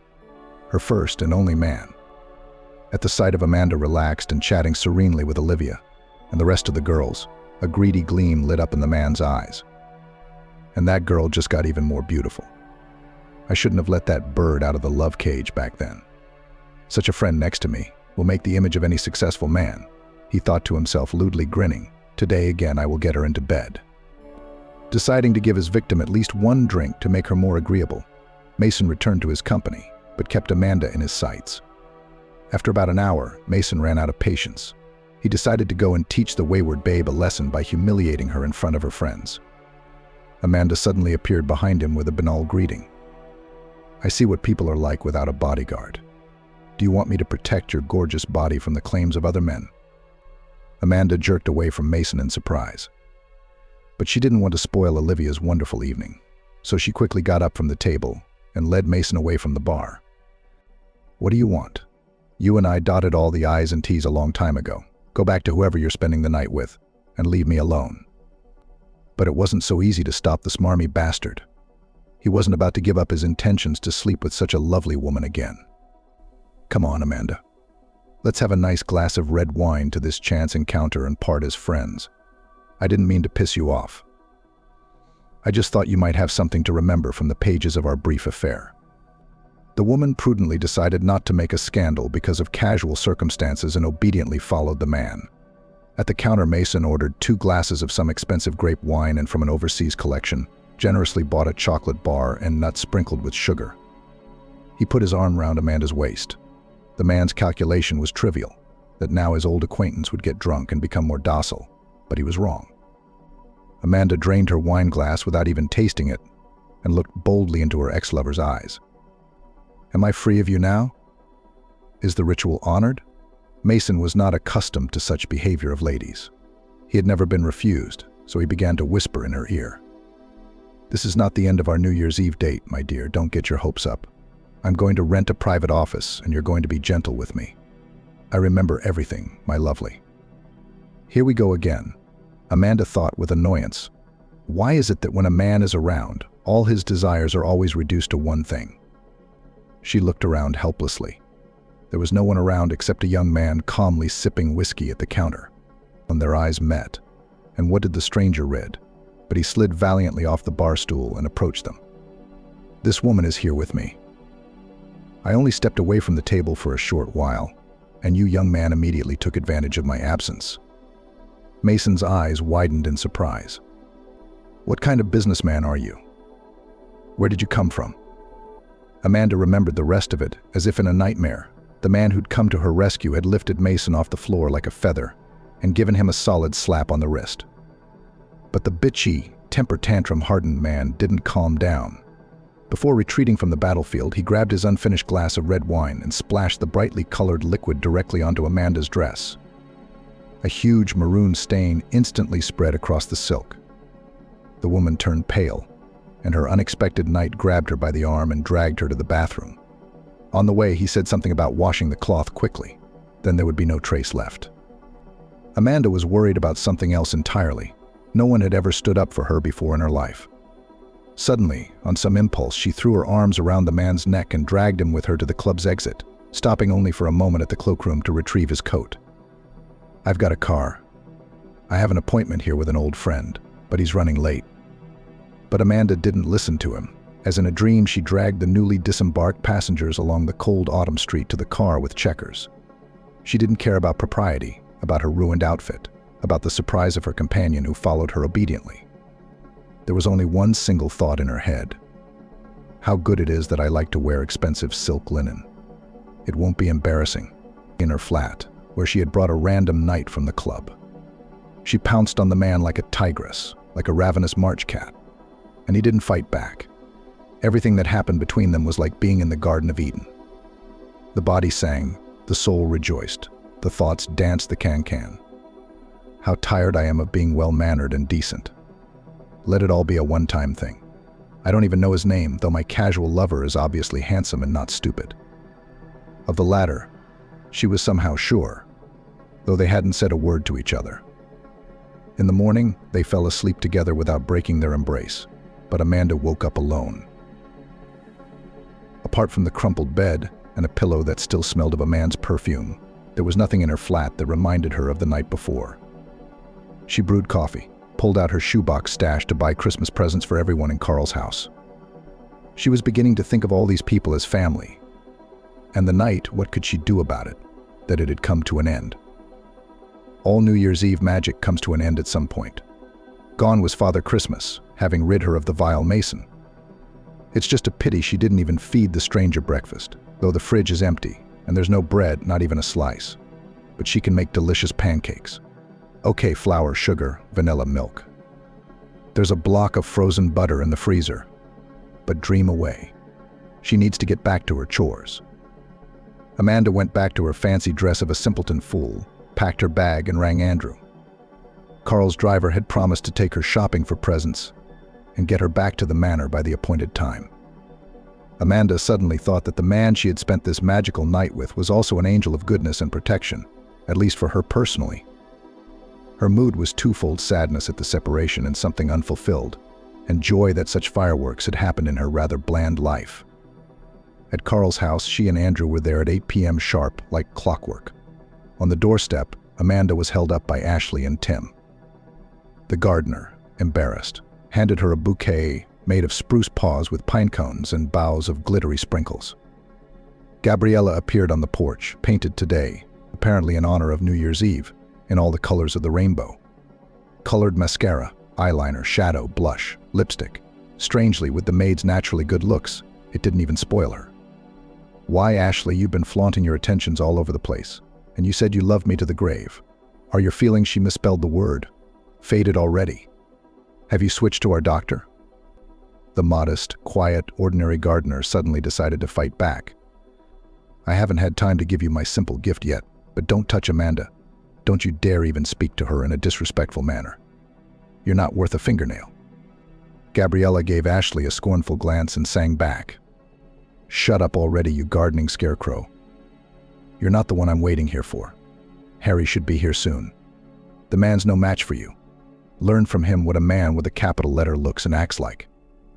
Amanda took Ashley's arm and led her away from him to interrupt the unpleasant monologue. You don't listen to her filthy words, Ashley. A man who can love plants and animals so well, it's like he's an extension of them on this earth. Some of us become an angel of kindness to others, heals and saves lost, unhappy souls. And someone becomes a kind of shepherd, guide, conductor for flora and fauna, protects it from human cruelty, uses people for good, not spoiling, sparing, wisely. You are one of such angels of goodness for Mother Nature. Be proud of such an exceptional status. You have earned it. Amanda pecked the confused Ashley on the cheek and walked up the stairs. In the distance, she heard the sound of a car approaching the house, but she was already running to her ward. It was New Year's Eve, and Elizabeth wasn't ready. Vanessa had her hands full with the table. Everything was sparkling and glittering in the decorated hall. The table was bursting with food and drink, and all the family was dressed up. Even Amanda had changed her shapeless jumper for a white blouse with lace and a black skirt. The only things left in place were the wispy curl on her head and the funny glasses on the bridge of her nose. Carl came to the table in a soft cashmere pullover and loose light-colored trousers. Vanessa had little gold tinsel bows on her head and in her apron. Gabriella wore a provocative purple dress with a low neckline and a deep cutout on the back. It was the way the dishes were served to the table. In her chair sat a rather plain Elizabeth, wearing a delicate violet-colored dress. Amanda had done her hair. The girl looked refreshed. At her feet, as usual, lay the faithful guard Timothy. Ashley had specially washed him with dog shampoo for the holiday. His coat was shiny and even silvery in places. Amanda had already handed out presents to everyone, little Christmas decorations depicting angels in various outfits. All of them, if you shook them a little, made a melodious chime. We started to sit down at the table at 22 in the evening. We had to see off the old year, thank it for all the good things, and ask it to take the bad things with it. Carl went out to hurry his son, and soon they were in the hall together. Amanda was just taking a sip of orange juice when the man she had spent tonight with appeared in front of Elizabeth and her. She even caught the end of the sentence. I'm sorry, Father, I was late. There were unforeseen circumstances. And then I also had to reschedule an important business meeting that had canceled yesterday. Amanda choked up and blinked her eyes, frightened. and then a miracle happened in front of everyone. There was no other word for it. Elizabeth became animated, reached out to her brother, and then made a gesture towards the floor and inarticulately said, "My youth." Everyone was stunned, rushed to brace and hug the girl. Amanda slipped quietly from the table in the midst of the commotion. Let her relatives stay together. Without her, no one would notice her absence. And she needed to recover from the unexpected shock of discovery. The man of her dreams, her mysterious night visitor, and Carl's son were one and the same person. She was shaking all over with confusion. At the table, it was soon discovered that Elizabeth's carer and her doctor, who had brought such a joyous event to the house, had gone somewhere. Harry was sent in search of her, and he knocked insistently on the door of the house physician, then opened it a little, but found nothing in the room but the sound of water running in the bath. Deciding that the woman might have been taken ill, the man pushed the bathroom door resolutely open. Above the bathtub, bent over, Amanda was furiously rubbing some kind of cloth, dropping tears into the water. She turned round at the noise of the door opening. She wasn't wearing her ugly glasses now. Her hair was loose down her back, and Harry caught a glimpse of something very familiar about her. Then he moved his eyes to the bathtub where a beautiful dark blue silk dress lay. The puzzle came together. You? Harry shrieked in surprise, and I came back with champagne, provisions, a bouquet of flowers to your flat, but it was empty. I almost went mad with despair. I thought I'd lost my night fairy forever. Amanda boldly stepped into his open arms. To hell with all principles, decency, rules. This man had turned her soul upside down yesterday. People on this earth meet and get to know each other in different ways. She feels good with him. The rest doesn't matter. Harry let the girl out first. Quickly put something on. It's only 5 minutes until the chimes strike. We'll make it in time. There was no time for the usual masquerade. Amanda's blouse and skirt were all wet. She pulled on her tight jeans and white jumper in a matter of seconds. Didn't bother to brush her hair. They arrived at the table as the chimes struck. Champagne bubbles were playing in the glasses. Vanessa's culinary creations were waiting on the table. Even Elizabeth tried to put a semblance of a smile on her face. Carl did not ask his son a single question, only glanced at the young people seated at the table next to him. Vanessa thought to herself, and with that, we'll soon have children's voices in our house again. Ashley smiled happily, stroking Tim's back. Gabriella was biting her lip nervously and chewing on a red fish sandwich. So I'll have Ashley stolen from me soon enough if I'm catching crows. Now I'll have to accept the gardener's advances if I'm to stay in this house and get more of a foothold. He's not a bad chap, he's kind and handy, and quite handsome.